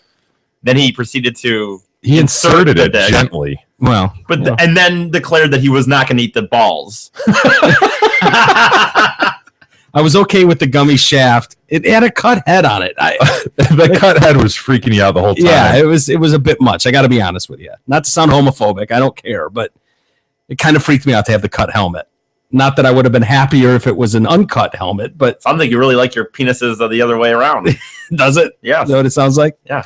Whatever that meant. Turtleneck. So, yeah. Sometimes I say things I don't think make any sense. Yeah. We picked up on that. Okay. Now, we've got a really deceptive headline. I love these headlines. Unarmed father of 3 shot dead by police on live TV. Unarmed man. Isn't that really unfair? It's so easy to second guess after the fact and go, "Oh wow, he didn't have a gun on him." But yet he's behaving in a way that would make you think that he's totally armed, putting the public at risk. Mm-hmm. His name is Frank Ernest Shepard III. Oh. Hardly sounds like a guy that's going to get gunned down, but Frank Ernest Shepard III of Texas. You're going to go on a high-speed chase in Houston, Texas? Eesh. Cops don't fuck around in Houston, Texas. They don't give a shit about your silly little unarmedness. Yeah, they don't play games in Texas. They do things a little different. Well, he led police on a high-speed chase for about 20 minutes over a simple traffic stop, of course. We've got video of it. You want to see the video? I think it's closed circuit, so I don't think there's any audio, but helicopters in pursuit. Sure. I mean, right out of a video game. Where's our gyrocopter dude or copter dude? He could have. God damn it! Can you take that out of the show? No.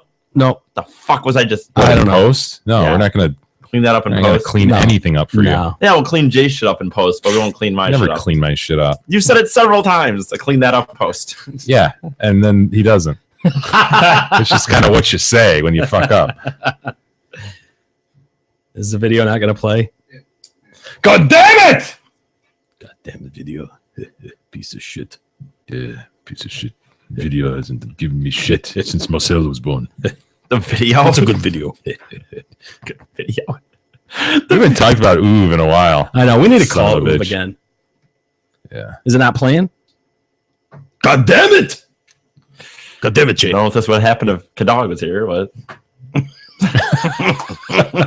It's I just think like how he uses that mouse. Right. It's just such a fucking bullshit situation. Because if Kadog was here, we would have just said Mickey. If Mickey was here, this wouldn't have happened. Yeah.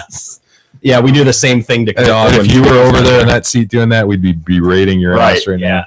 Just I don't know comes about with the cult leader, but no. cult leader to be okay, I guess. Yeah. Oh, you got 2 texts there, buddy. Yeah, from Sarah Titties. Okay. I sent some pictures to her in the break. Very popular man. Here it goes. And here we go. Told you I'd get it. Good job. Gotta click So here that he mouse. is. He's got cops hot on his ass. Looks like Is he a in a fairly nice Chrysler car. 300? Looks like it, doesn't it? Mm-hmm. Nice car. That's got to be a really shitty feeling when you know you're running from the cops and you've got them all tailing your ass. Yeah. Hitting a little rush hour traffic here. It's You're kind just the whole time figuring out where you can bail, right? right. Oh, yeah, you would think. The move to make is go underground. Underground parking garage is how you do this. Right. You got to use the somehow cameras. right, and somehow Gotta get in use a the different cameras. car, right? Yep. Or make a run for it into the mall, whatever. But you got to get out of the way of the cameras. These guys, Yeah, that's and the here thing, comes dude. the end here where the menace to society part that comes in. So far, so good. He's called 911. Yeah. Yeah. He just took a car ran a red out. light and- Takes 2 more cars out. Now he And gets he's out of his out. car. I'll let He it go. goes into the back seat. Cops don't know what he's going for. Goes back into the back seat, and then they open fire. Oh, I'm sorry. That's not going to end well. Al Donnelly's a guy with a dream. Yeah, fuck. His Sure dream is. to become governor of this great state of Washington. Yeah, that made no sense. Right? Dude, Al Donnelly is the man for sure. Hi there. This is What Mike the fuck, Donnelly. I work dude? over here at the recreational center. Hi, Mike. To be honest with you, I pretty much run the place. The machine's got gremlins. Yeah. That's a great movie. So what do you think? Of course, there's a little bit of outrage going on because you've got all the key And what was components. a screeching Hulk Cops. bullshit when Jay just fucked the shit up? Well, Where's that? Or whatever. No, this No, that all was- gets cleaned up. In that was a post. good screech you just did there, by the way. I'm just saying, it's First like my skip. fucking lord. I fucking sit here, fucking. Got the Yeah, show that back was going. you. That was you doing it. Well, I was willing to be a pro and let it go and move on, but I'm not. you had to screech it to a halt. Yeah, way we- worse than Jay yeah. did. It's not his Emphasize fault. that. It's not his fault that the Who hit the button? drop machine shit the bed. Yeah, shit the bed, dude. That's true. I can never. You can't argue with something shitting the bed. If it shits the It's bed, inarguable. it solves everything. It's just what you say. When it's Whatever a mistake is made. no matter the situation. sorry. Sorry. So basically, what Radio you, for 3. I know. what you couldn't hear in the video there on the ground was he was given commands to show his hands, come out of the vehicle. When he came back up, reaching into his back seat, a couple officers fired, 10 to 12 rounds into him. He fell to the ground. No weapons were found in the car. Outrage! Do they have any idea what he could have been going for in the backseat? And what was he going for, though? I mean, he wasn't just Yeah. doing nothing. Who knows? You know what I mean? He's not just going back there to make sure I got my license and registration. Well, he called. I left my wallet in the backseat. Right, officer. He had called 911 and said, I have a baby in the back seat. And so they thought there was an infant back there, maybe, which was bullshit. He didn't. So, I mean, what do you say, Jay? He's lying about that. Goes to his credibility. Yeah. So officers on the scene were like, he's already lied about the baby, So Yeah, what are you gonna do, man? You've got this guy who's led you on a huge high-speed chase. He's shown a willingness to run red lights and hit vehicles. What about those people's freaking freedom? You know what I mean? Yeah. Who's to say? Oh, this guy is absolutely a danger to society. You see Yeah. him get out. He goes in the back seat. What are you supposed to do? yeah, I think that's the talk him protocol. down. Yeah, You take him out. yeah. Take out the danger. I imagine there won't be too much outrage over that, but it's funny right away. It's like, what's going on out here? They were just under attack, under assault. It's like, really?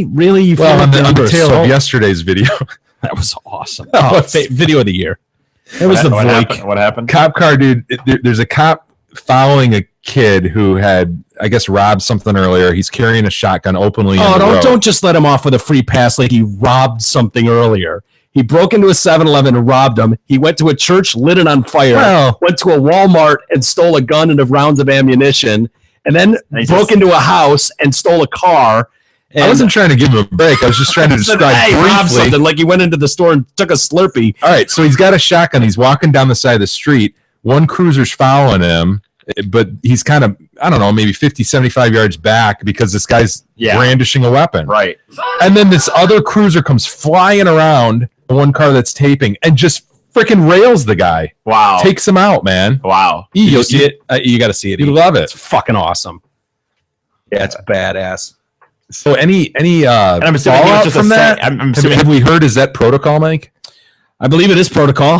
well, and Officer Walters for sure. Oh yeah, I mean that's the only move I could see. That's the only viable move they have. Is there any time that flat out just like mass chaos murder is not? When does Officer Walters ever hold back? Yeah, that's a good question. I'm not sure. Yeah, under what circumstances Officer Walters not shoot? Well, I would never walk into a nunnery and just open fire for no reason. Go ahead, E. Fucking nunnery, dude. That's your kryptonite, is the nunnery. Yeah. Because I thought it was the one time where I thought I had Jay on his bullshit words. It's a residence for nuns. Here you go, E. You tell me if you could have done it any differently. If I was who? The cop or the... Well, the cop. I mean, obviously. Obviously, the perp could have done a few things differently that morning. And while he's walking down the street, he pumps the shotgun and blasts a shot into the air. See the patrol car about to hit the suspect. You can hear a voice inside the car. But you haven't seen this. Oh! The suspect Again. Yeah. I feel like an asshole still. Make it bigger. See if you can make it bigger. Is he dead? No, he lived. Okay. Now the car goes slamming into a wall. He threw this guy over the wall. This car hit this dude so hard. You can see the patrol car about to hit the suspect. You can hear a voice inside the car, just stunned by this. Authorities say the suspect had a stolen gun, had fired a shot before hitting him. Although Protocol? Yeah. Absolute protocol. You know, Yeah. we Textbook. We need to describe all the things that led to that, though. I mean, you got to take him out any way you can, really. Yeah. He could have. And he's alive.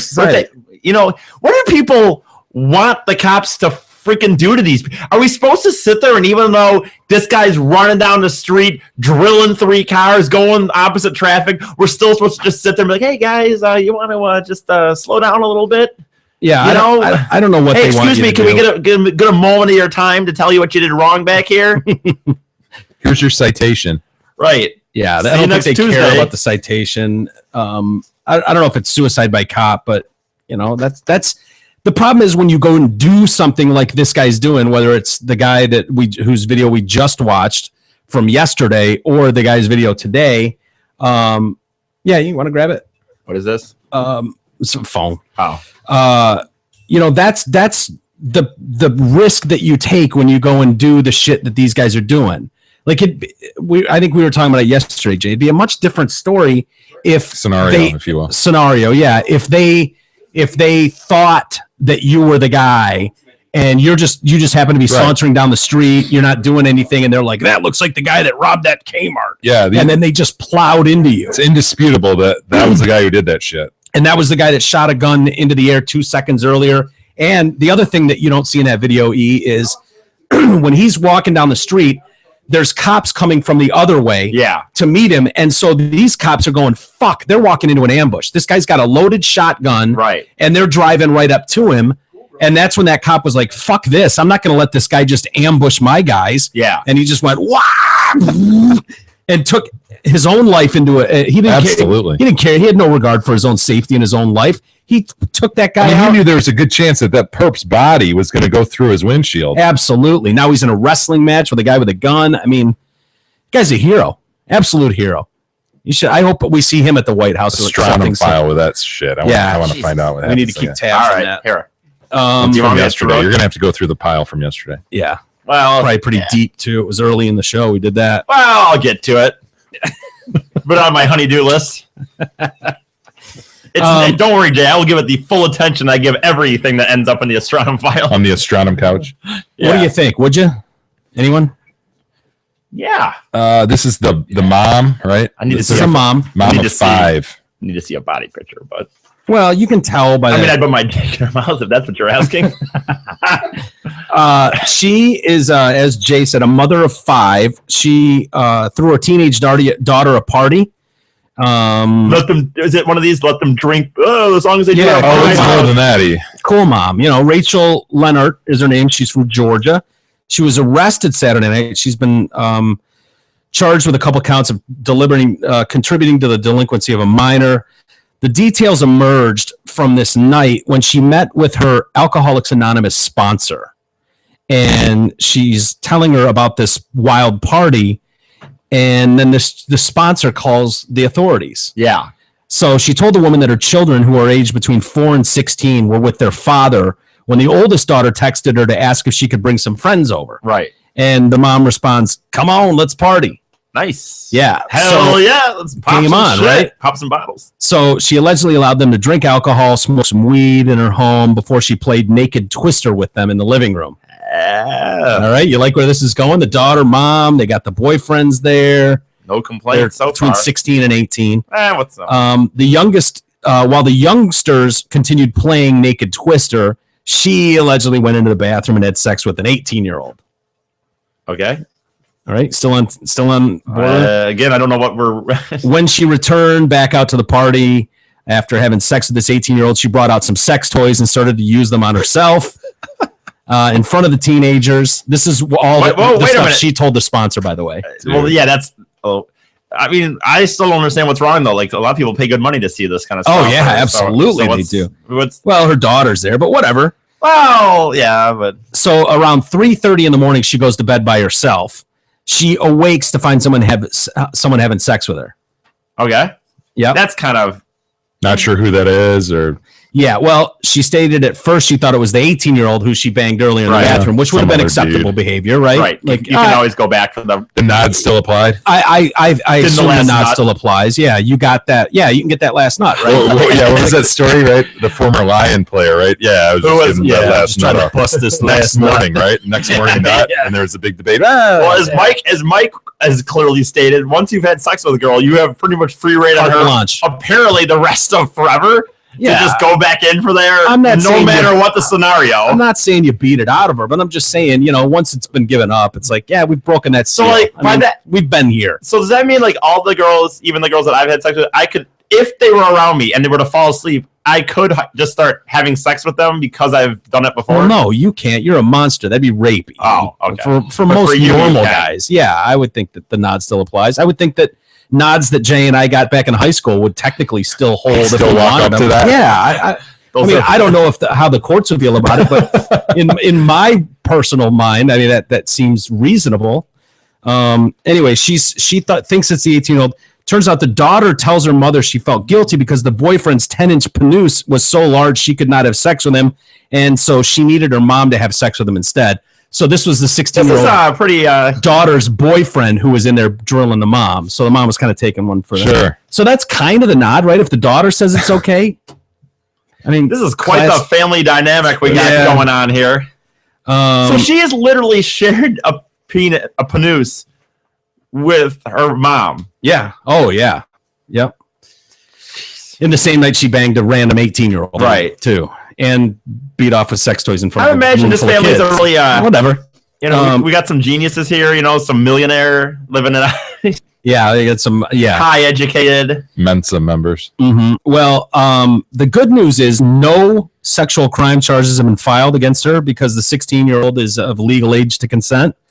And she also allegedly told the sponsor she had shown her daughter explicit photos, including this chick having sex with the boyfriend. Dude. Yeah. Jesus Christ. Good judgment. Yeah. The mother has previously spoken about being a porn addict.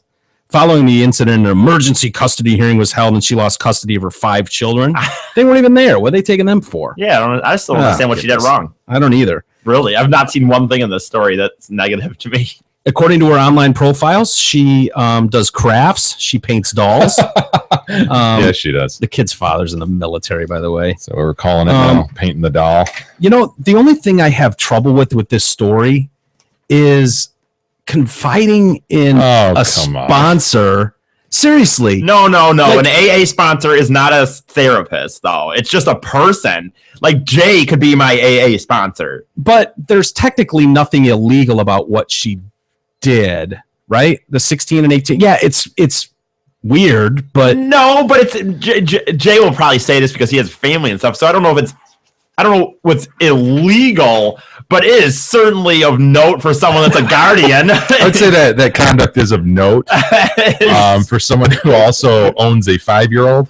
Right. maybe. But isn't that the point of AA though? Is, hear me out, that their steps include making amends for your past transgressions. And it doesn't sound like that's what this was, though. It sounds it does sound like she's in the program, so she's going there, and you're supposed to go through and tell about your most horrible moments so that you can make amends for them and apologize to people, unless it will endanger them, right? Or so I think it's the fifth step is to make amends and apologize for the horrific shit you've done to people. And so she's given detail to this sponsor who's specifically detailed to her to help her through what she's going through. And she's going, yeah, I mean, some of the things that I want to make amends for, I had this wild party at my house. I got fucked up with these kids, and I ended up banging this guy with a giant dick. And it's pretty sweet, but if you have a family, I guess I feel bad about it. If you're the primary caretaker of kids and you have this, you just don't tell them that part. You don't. Lying. So what? You don't tell them that part. Well, you can't do that and then be like, oh my God, I lost the kids. How? They say that the expectation is of anonymity at these meetings, but there is no guarantee. Right. It's not a therapist, like I said, or the priest. Yeah. There's been debate over these confessions, though, because it's kind of like going to your church, and confessing to a priest where, if you're taking care of the kids, that doesn't mean that they can go tell on you for what you're saying in a confessional. That's supposed to be private. And there have been stories like this before. In 2001, a 1995 murder conviction was thrown out after it was ruled that a killer's confession to a fellow AA member was constitutionally protected and shouldn't have been used against him. The decision was reached after the judge deemed the 12-step program had religious undertones, meaning that the members had engaged in religious activity, which is protected. Wow. God, that's a good point. Because it was in part of the 12 steps to admit that there was a higher power. Absolutely. The first one. Okay. It's a higher power? You guys all know these steps. Not that I've looked into it at all or anything. No, what is it that I admit I have no power over something? Right, something like that. Yeah. I only know it's kind of different than admitting there's a higher power. No, you do. No, I think there's absolutely and there's religious. But there's a lot of people that don't believe in religious on any religion and any level. So they'll be the first to tell you your higher power could be a pencil. Oh, really? Yeah, but that there's no doubt the guys that invented AA back in the whatever Christian based, it's totally religious based, and the higher power is meant to be your God of whatever. But atheists of course take issue with that, and so it's like, what is the alcoholic atheist to do? Keep drinking, right? Party. Yeah, it sounds to me like why the game fuck? On, bitches. Yeah, fuck. If you can't be a part of it, why the fuck would you want to stop anyway? It's stupid. That's right. Someone who probably needs probably needs NA more than AA is this dude. He does. Yeah, he does. In Florida. NA? Narcotics Anonymous. Oh, okay. Florida man believed to be high on Flocka. These new names for drugs. I'd never heard of Flocka. Bath salts, yeah. They say is sweeping the state in Florida. He was hit twice with a taser while repeatedly saying he was God. Kenneth Crowder's his name. He was arrested on charges of battery on a law enforcement officer, resisting with violence, and assault with a deadly weapon on a law enforcement officer. He was spotted by witnesses running naked through his neighborhood, yelling that he was God before committing a sex act on a tree. Committing a sex act? How do you get a knot on a tree or something? What do you? I guess rubbing your junk up. Wow, that God seems like it'd be more painful than anything. Police went to the area. They confronted him. He was naked. He walked around towards the officer in an aggressive manner, identified himself again as God. And then the officer used a taser on him. He pulled the probes out of his body and continued to fight the police. They tased him again. He yanked those out of his body. That shit's just, you gotta stop that. He came at him with clenched fist. Why didn't they shoot this guy? Oh, he's white. That's right. Well, yeah. And he's the Lord. I mean, clearly he's already announced that he's God. So how bad would you feel if you took the Lord himself out? Jesus. You just watched him bang a tree, man. He banged a tree. He nailed a tree. He did. How do you do that? Just picture him up against a tree like a dog on a leg. Dude, this is like a normal neighborhood, though. The red thing comes out. The lipstick tube. Yeah, this is like a normal neighborhood. Imagine walking down the street with your dog one morning and you see there's my this man going down. It's like, oh, God's back. He's banging trees again. Jesus Christ. God, what kind of tree would you bang if you had to bang a tree? Oh, willow. Yeah. Yeah. I'd probably say maple. willow too. Maple. Oh, you like them harder? You stick it in that. Get some of that syrup. Tap it. How about a pussy willow? And Yeah, there you go. and shove it in there. No, but if you tap the maple, You know what? you I'm changing. could, wait, give me a second, because you could use the fucking He's onto the something. maple syrup as a lubricant. That like it. doesn't make sense. It's sticky, dude. Yeah, but Yeah, It'll feel not a good. lubricant. it'll feel good. And that's The anti-lubricant. That's inside the tree. You Yeah, realize well, you're how gonna- much you'd have to penetrate through wood to get to That's He's what that. gonna tap it, man. He's you're gonna gonna have to tap it. tap the tree, like literally. You're gonna tap it, and then you're gonna stick it in. I'm changing my tree. What do you want? I'm going bonsai. Interesting. Yeah. Bonsai. I'm going bonsai. Kind of tiny. Yeah, I know. Is that saying something about the size you have? No, I'm just I mean, just feeling because like I could couldn't move even it get around it. more and I could get in betwixt things. I could It's not. got the little bush on top, little tiny bushes on top. I'm going bonsai. I've changed I my. couldn't even Pussy fit in a willow. bonsai. I couldn't even fit. I wouldn't even bust a nut. Is that what we're worried about? Is this the problem? Yeah. He is in on the insertion deal Yeah. of this, but I think my man was just rubbing up against it. There's no question he wasn't really like cutting it trying in. to insert. Yeah, he didn't cut out. He didn't Yeah. find like a knot. He didn't find one of those knots. I What mentioned the knot a couple minutes ago. Did you? What if this guy really was God and this is how he came back here? What if that really? What if Yeah. this is really him? Check him out. That's Look at not. that picture. It can't Look at be that picture. because if it Why was, not? then when he comes back, when the me see. second coming happens, then it's the end of the freaking. No, this guy could be. Yeah, I'm just saying, you don't know. man. He's got a little that's Jesus look to him, grim, doesn't dude. he? That is grim. Look at that dude. What if God was one of us? Go E. I don't Take it away. I don't No, remember. go ahead. I don't remember the No, that was good. Keep What singing. if God was one of us? Go E. I'm trying to remember. I don't remember the rest of the words. Something, one of us. That dude actually looks like the singer of What if God was one of us? Remember her? She had like a dreadlocks and all that I shit. don't remember much about it. E, you love the song enough to bring it up. No, you know what? I barely even remember. I was actually thinking of a different country song, or a country song. There was a country song that with this. The premise was like, "Oh, what if this bum on the street? You're walking by him and blah blah blah. But what if he was God or something?" Who sang with that song? I don't even know who sang that song. Oh fuck, I can't remember her name. Yeah, it doesn't matter. Okay. You guys want to see the most hateful group in America? Yeah. Do you? I see a member sitting right in front of me. A green sweatshirt. Oh shit! Really? Most Mickey's hateful not group like in that. America? Mickey? I think he's talking about Mike, bro. Oh.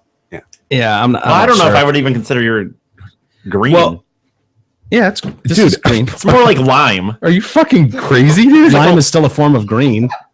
I don't know. I would agree It's with you that it's a lime green. lighter green than what Mickey's wearing, but it's green as green can be. You've been up too long, man. This is a video that's from a group of Black and Latino men who call themselves the Hebrew Israelites. I like that. Yeah, they also go by Black Borough Baptist Church. Okay. They took to the streets of San Francisco to spread their message, wearing traditional robes, quoting scripture, holding graphic signs. And let's see, here's a little bit of how this video went. You guys know you're going into slavery, right? You know you're going into slavery? Are y'all American citizens? Okay, y'all know about the history of America then, right? Y'all are going into slavery for enslaving so-called blacks, Hispanics, and Native Americans. All right? That's what the Bible say, all right? So y'all can sit up here and listen. Y'all can take it as a joke, but guess what? All the atrocities that was done to our people, it's going to be done to you times 2, all right? If you already do that, you would have just kept walking, man. And then when we saw him again, he gave respect and death to all you crackers, man. That's right.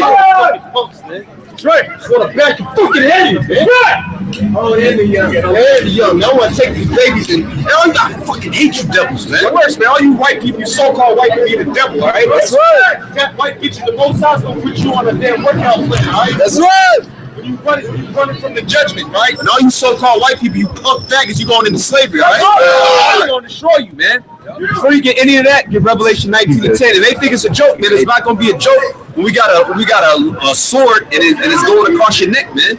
You're gonna get tortured too, man. You're gonna get tortured, right? It's just a damn fact. And by the way, all you so-called white ones, you're gonna get brutally raped. I don't know. That's right. That's right. Okay, beast. All right. That's All you so-called white people in the Yeah. devil. That's right. We're gonna destroy you, all right? Right. Have your last day to enjoy America. Most out gonna put your ass in slavery. You're gonna use Some us guy, to do it. some guy gets in their face. It's pretty funny. That's according to the Bible. According to the It's about Bible. to be 144,000 Nat Turners risen up. All right. That's right. Just gonna be killing so-called white people, babies included. That's right. Yep. And any of you so-called black people, you ain't with it. You gonna get your head chopped off with your weave on it. All right. That's right. That's right. That's right. You ready to kill little Edomite families? Y'all gonna get put to death, man. That's right. That's Well, babies, don't get cocky. You're going down too. Yelling at kids. Don't get bashed against the stones, man. And all you so-called Asians, you're going into slavery, all right? That's right. You're going into That's slavery, all right? So-called. No more feeding soup. That was incorporated into those civil rights acts. Yeah, inject you goots. Yeah, That's right. Inject the goots, man. I hate that. How do you convince like 6 or 8 guys to say the same shit? It's so extreme and weird. But what's funny Isn't is it when one person's like right now he's like clearly it's almost like he's engaging the cameraman or something. But if someone else says something, they all have to say that. Like he stops what he's saying to say that's right. Like he's like, so what we're doing is that's right. And then he just continues engaging. Gook ruling over you niggas, that should anger you, man. They're literally retarded, man. You ever work with a Moabite? They're the worst workers, man. They don't know how to do anything. You're talking about the same way. Asians. And the most This side is curse sad. Moabites, all right? You curse, you're going into slavery. You can never enter into the congregation. Asian guys standing there looking at him. Yeah, Moabite, man. I hate Moabites. Yeah, 3 and 9. For me, it's like talking to a girl. Talking to you is like talking to a bird. Because I don't quite understand English. Okay, well, you should just go down the street. I'm sorry, okay? Yeah, go pick up a cat, man. There's a bunch of stray cats and dogs out here, man. If you want to deal. Gutter oil. First Corinthians. Shut up. Verse 9. Yeah. Why'd you have to call me a chick? Get over it, bro. No, I'm not gonna get over it. I would never call you guys any racial epithet. We're having a conversation. You called us black, what, about 15 minutes ago? And ain't none of us up here black. So that's a racist remark. That's We can't racist. get fucking on your ass. Stop being an asshole. You think calling someone black is the same as calling someone shit? Yes. I'm not That's a right. fucking idiot. Hey, Your yellow ass. you fucking idiot. What's up? You're fucking idiot. Oh! He spit in his face. Yeah. Right there, bro. He's chasing him down the street. Wow, man, that guy's got balls. Yeah, he does. All you so-called white people are racist, man. That little Asian dude stood up to him. He's a big guy. He was huge. Behind closed doors, it's Wow. That's right. who hate us. Isn't this crazy? I can't believe someone could stand on a street corner like this. I can believe one guy could. But then, like I said, to have 6 or 8 together, Yeah. like spouting this bullshit. This all is in lockstep, San Francisco. It's weird. All right, you gonna be my slave. I'm gonna be your slave. You gonna be my slave. That's right. Put you in slavery right now. You ain't built for the battle. That's right. Paid for it, blood for it, paid for all your fucking That's good. That's good. But guess what? I'm gonna have you in Then you're gonna slavery. go back then. I'm gonna have you in slavery. You know you're an Edomite. You know you're an Edomite. You know you're an Edomite. You know you're a nigger? No, I'm an Israelite. Yeah. I'm an Oh. Israelite. I'm an Israelite. I'm Just an because you're a Israelite. nigger, you be doing this. But you're not racist, man. Whoa. Nice punches a Hey, all girl. that shit on camera. Damn, dude. Back up. What's up? Get the fuck out of here, man. You dirty cunt. Look how quickly it turns into. Fuck you niggas, man. I can't wait for both sides to kill you. Isn't this crazy? Like, how does this carry on in the street in San Francisco? And where are the cops? Why are no cops rolling up? Like, this is hate speech. Like,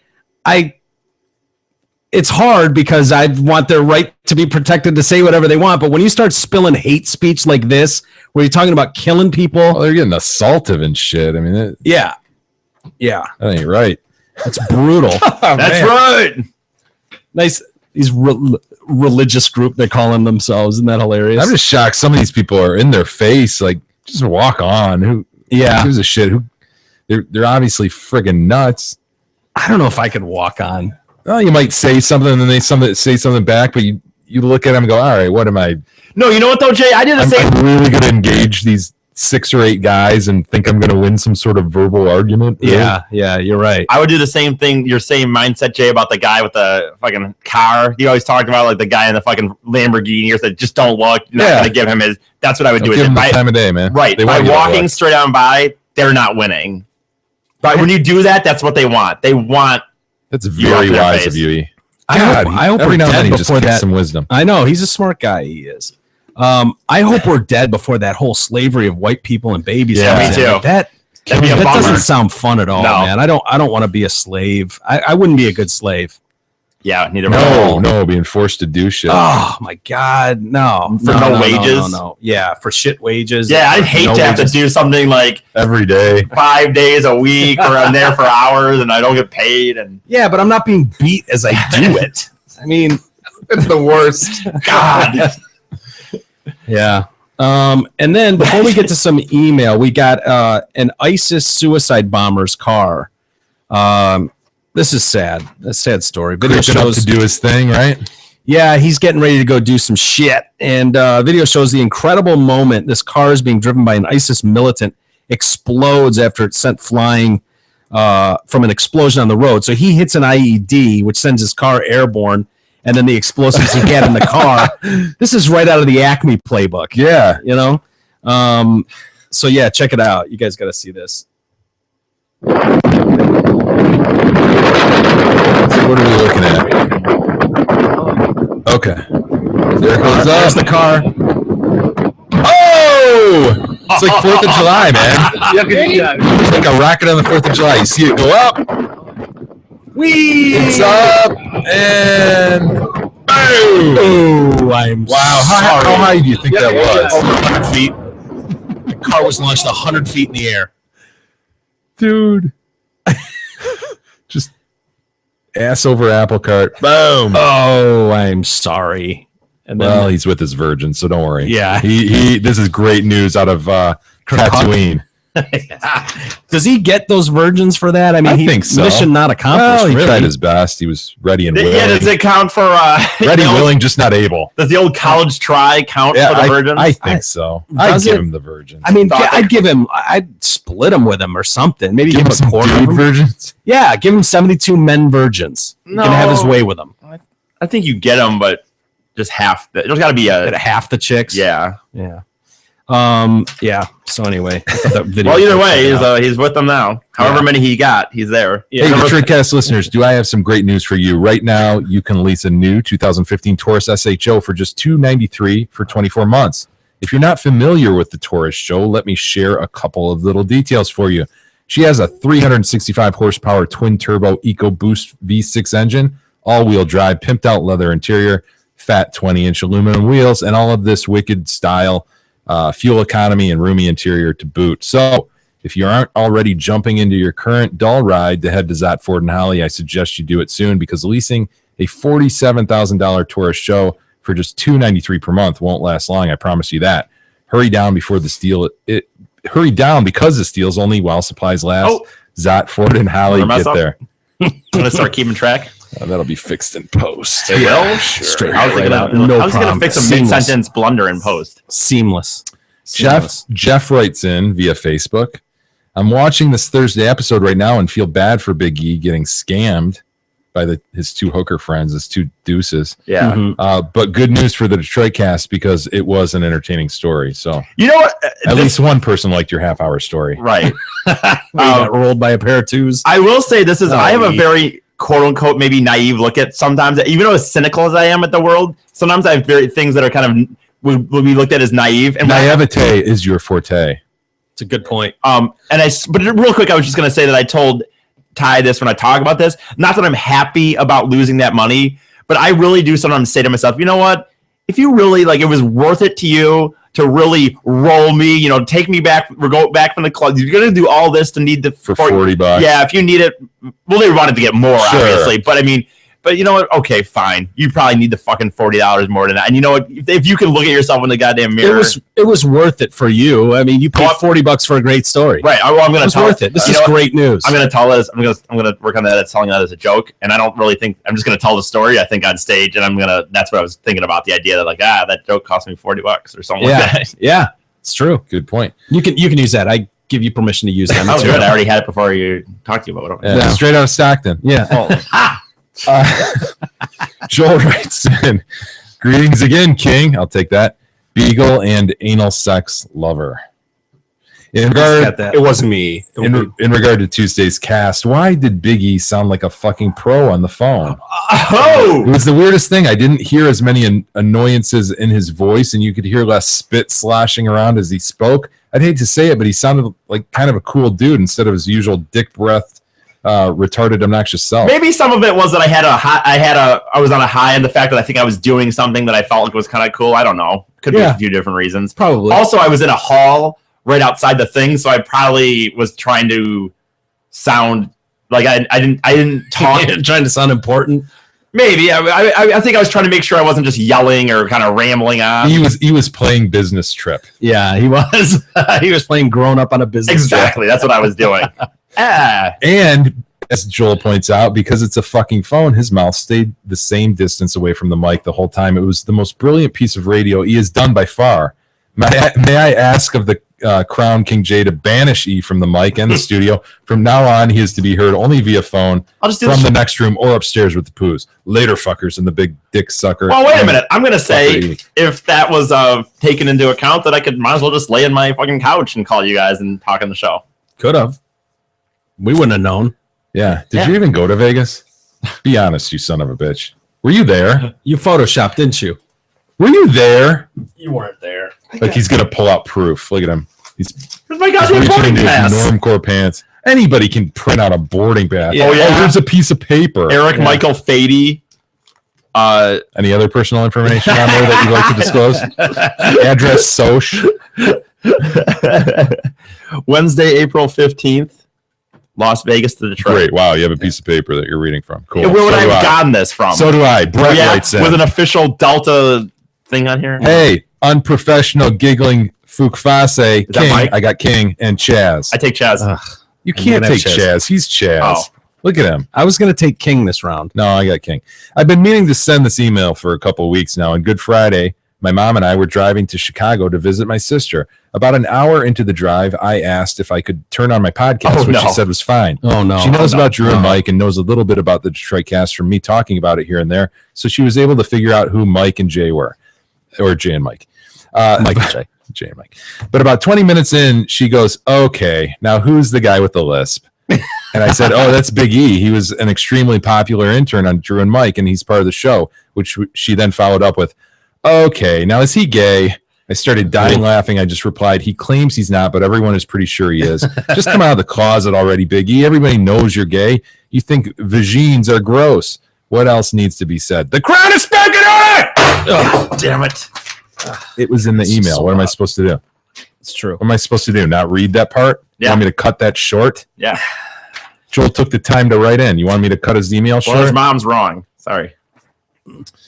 Gary writes in, hello, gentlemen. There's no reference to E here. It's Okay, strange. I'll Just take gentlemen. Yeah, it's odd. So a few weeks back, you guys were discussing two topics that brought a story of my childhood to mind.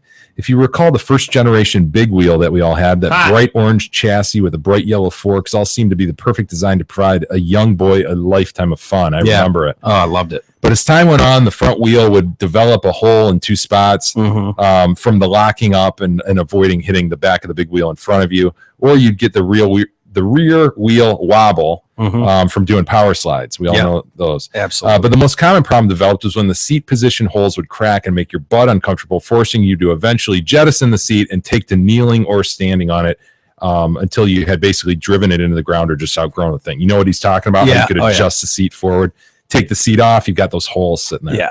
Well, there was always the one in the garage or the one in the service of a little brother that became too attractive not to jump on for old time's sake.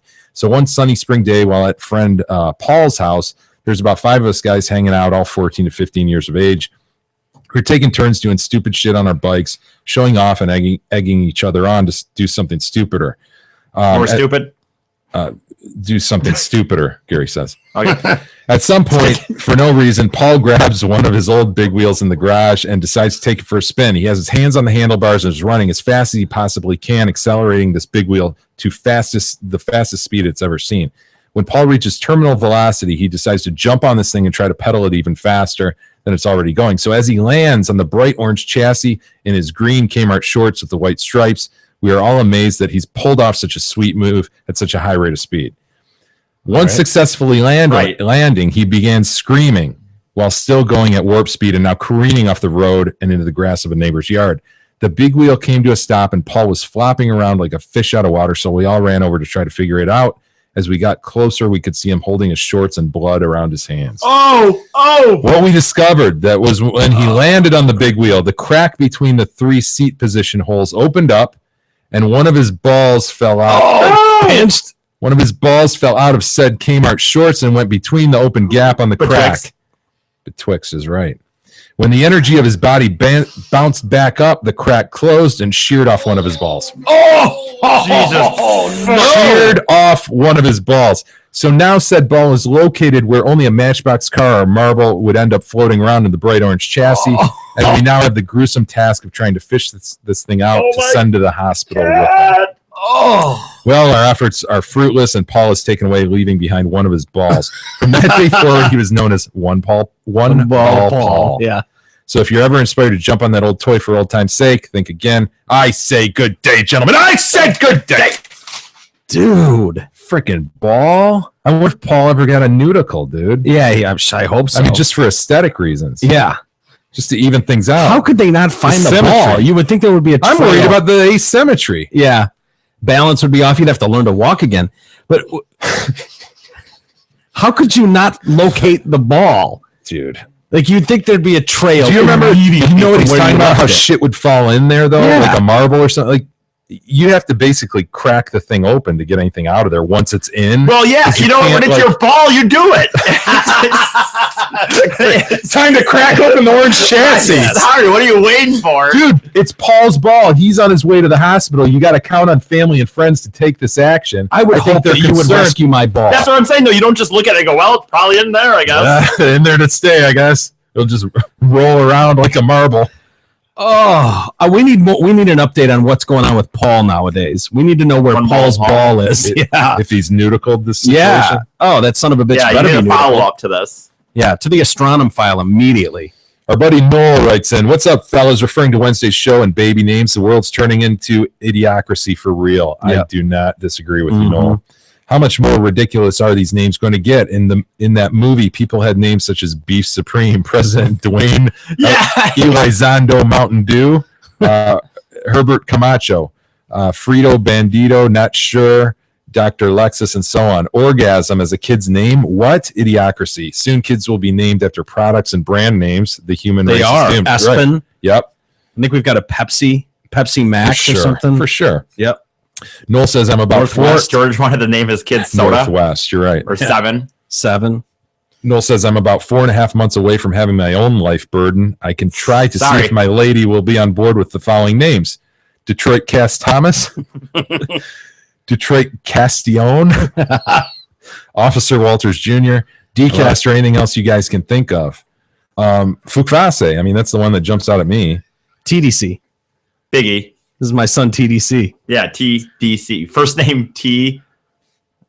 Oh, never mind. No, I just go with Fukfase. I think it's got a great kind of French. But here's a problem, though. Fukfase is good, but it needs to be something. If he's going to name his kid something revolving around the show, you need the name of the show to be in it. So when people ask, what does that mean? Because no one's going to ask what Fukfase. They'll just say, oh, Fukfase. I get it. Fuckface. But if it's TDC, then it's like, what? TDC? They're like, oh, it's this podcast, Troycast. Yeah, I would for real. Got a point. I would for real like some DCast baby gear though, so I can hoard the little guy out and promote the DCast. Is there something I can buy for the little guy? I think weren't there onesies for a while or no? Kristen had that special. Oh, had that made? Yeah. If you contact the In Stock Marketing who does our stuff on the website, I'm sure you can throw in a request like that. Yeah, they might have to run it by us, but we'd let that go. I will walk around holding him out in front of me, rocking a DCast onesie. People will come try to see the baby, and bam, DCast promo. Haven't missed a show yet. Keep up the great work. Ciao, Noel. Thank you, Noel. I said it first. That was me. I was just a millisecond earlier. Noel. Jake cares more about Noel than you If do. you want to rewind that, Noel, you'll hear me thank you first, and a bit more deeply, to be honest. Right, and then Mike doesn't I'll give you like that Noel as one. much. Usually, I wouldn't give you that, but I'll give you that one. Steve writes in, "Hey fellas, I'm catching up and listening to Monday's episode during Jay's shuttlecockery story. Mike indicated that he took volleyball for his PE credit. This made me harken back to my college PE course, which was also volleyball. Yeah, I think it's a popular one. Although bowling, I told the story of my roommates at the bowling and how we ended up with the Big Ten championship bowling trophy. Yeah. Being younger and in shape, says Steve, I was able to spike the ball and make blocks fairly decently. Oh, Steve doesn't say so himself. I guess he was a pretty good volleyball. Yeah, sounds like a player. He thinks of himself as the Top Gun sort of scene there, you know? I don't know if he could take down an Olympic champion like some people did. I did. Yeah, and the shuttlecock. Wait, he didn't say an Olympic champion. I thought you just said she was an Olympian. Hey, we'll just leave it at that, okay, and move on from it. So you mean I heard she was an Olympian, okay? Yeah. Well, not the champion though. I mean, there's a lot of people. You don't know that. You don't know that. There's a lot of Olympians out there. You don't know that. Have you beat an Olympian in anything? Anything. Let alone an athletic endeavor. I think not, sir. I think not. During one of said blocks, the Honduras chick next to me also tried to jump and block the incoming spike. She succeeded only in making it halfway up the net during her leap and landing right beneath me. Therefore, on my descent, I managed to land on her foot and severely sprain my ankle, thus leading to 8 weeks on crutches and months of recovery. Imagine that. You're just trying to get your PE credit, you know? Yeah. And the Honduras chick lands underneath you. You can't avoid it. You turn your ankle. Yeah. I'm not sure it's politically correct, but to this day, this is referred to as the fat chick incident when it comes up in family discussions. Love the show, guys. Keep up the good work. Oh, and E, embrace the inevitability of being digitally penetrated in Vegas. Goodbye, BUI, Steve. We are taking action, right, E?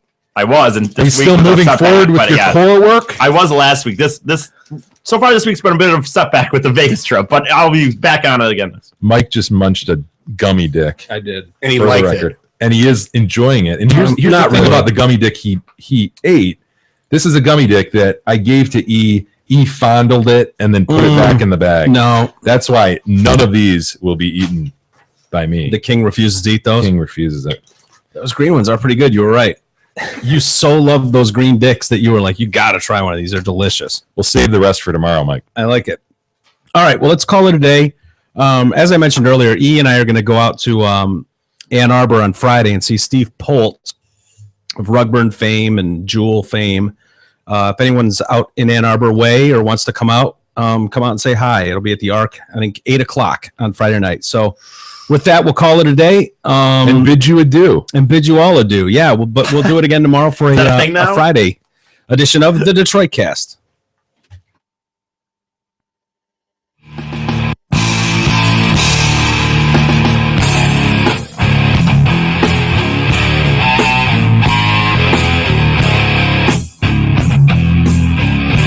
You've been listening to the Detroit Cast with your hosts, Mike and Jay.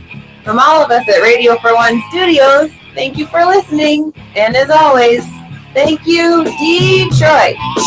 Listen to God, watch you grow. You know not what remains that love. All your stuff.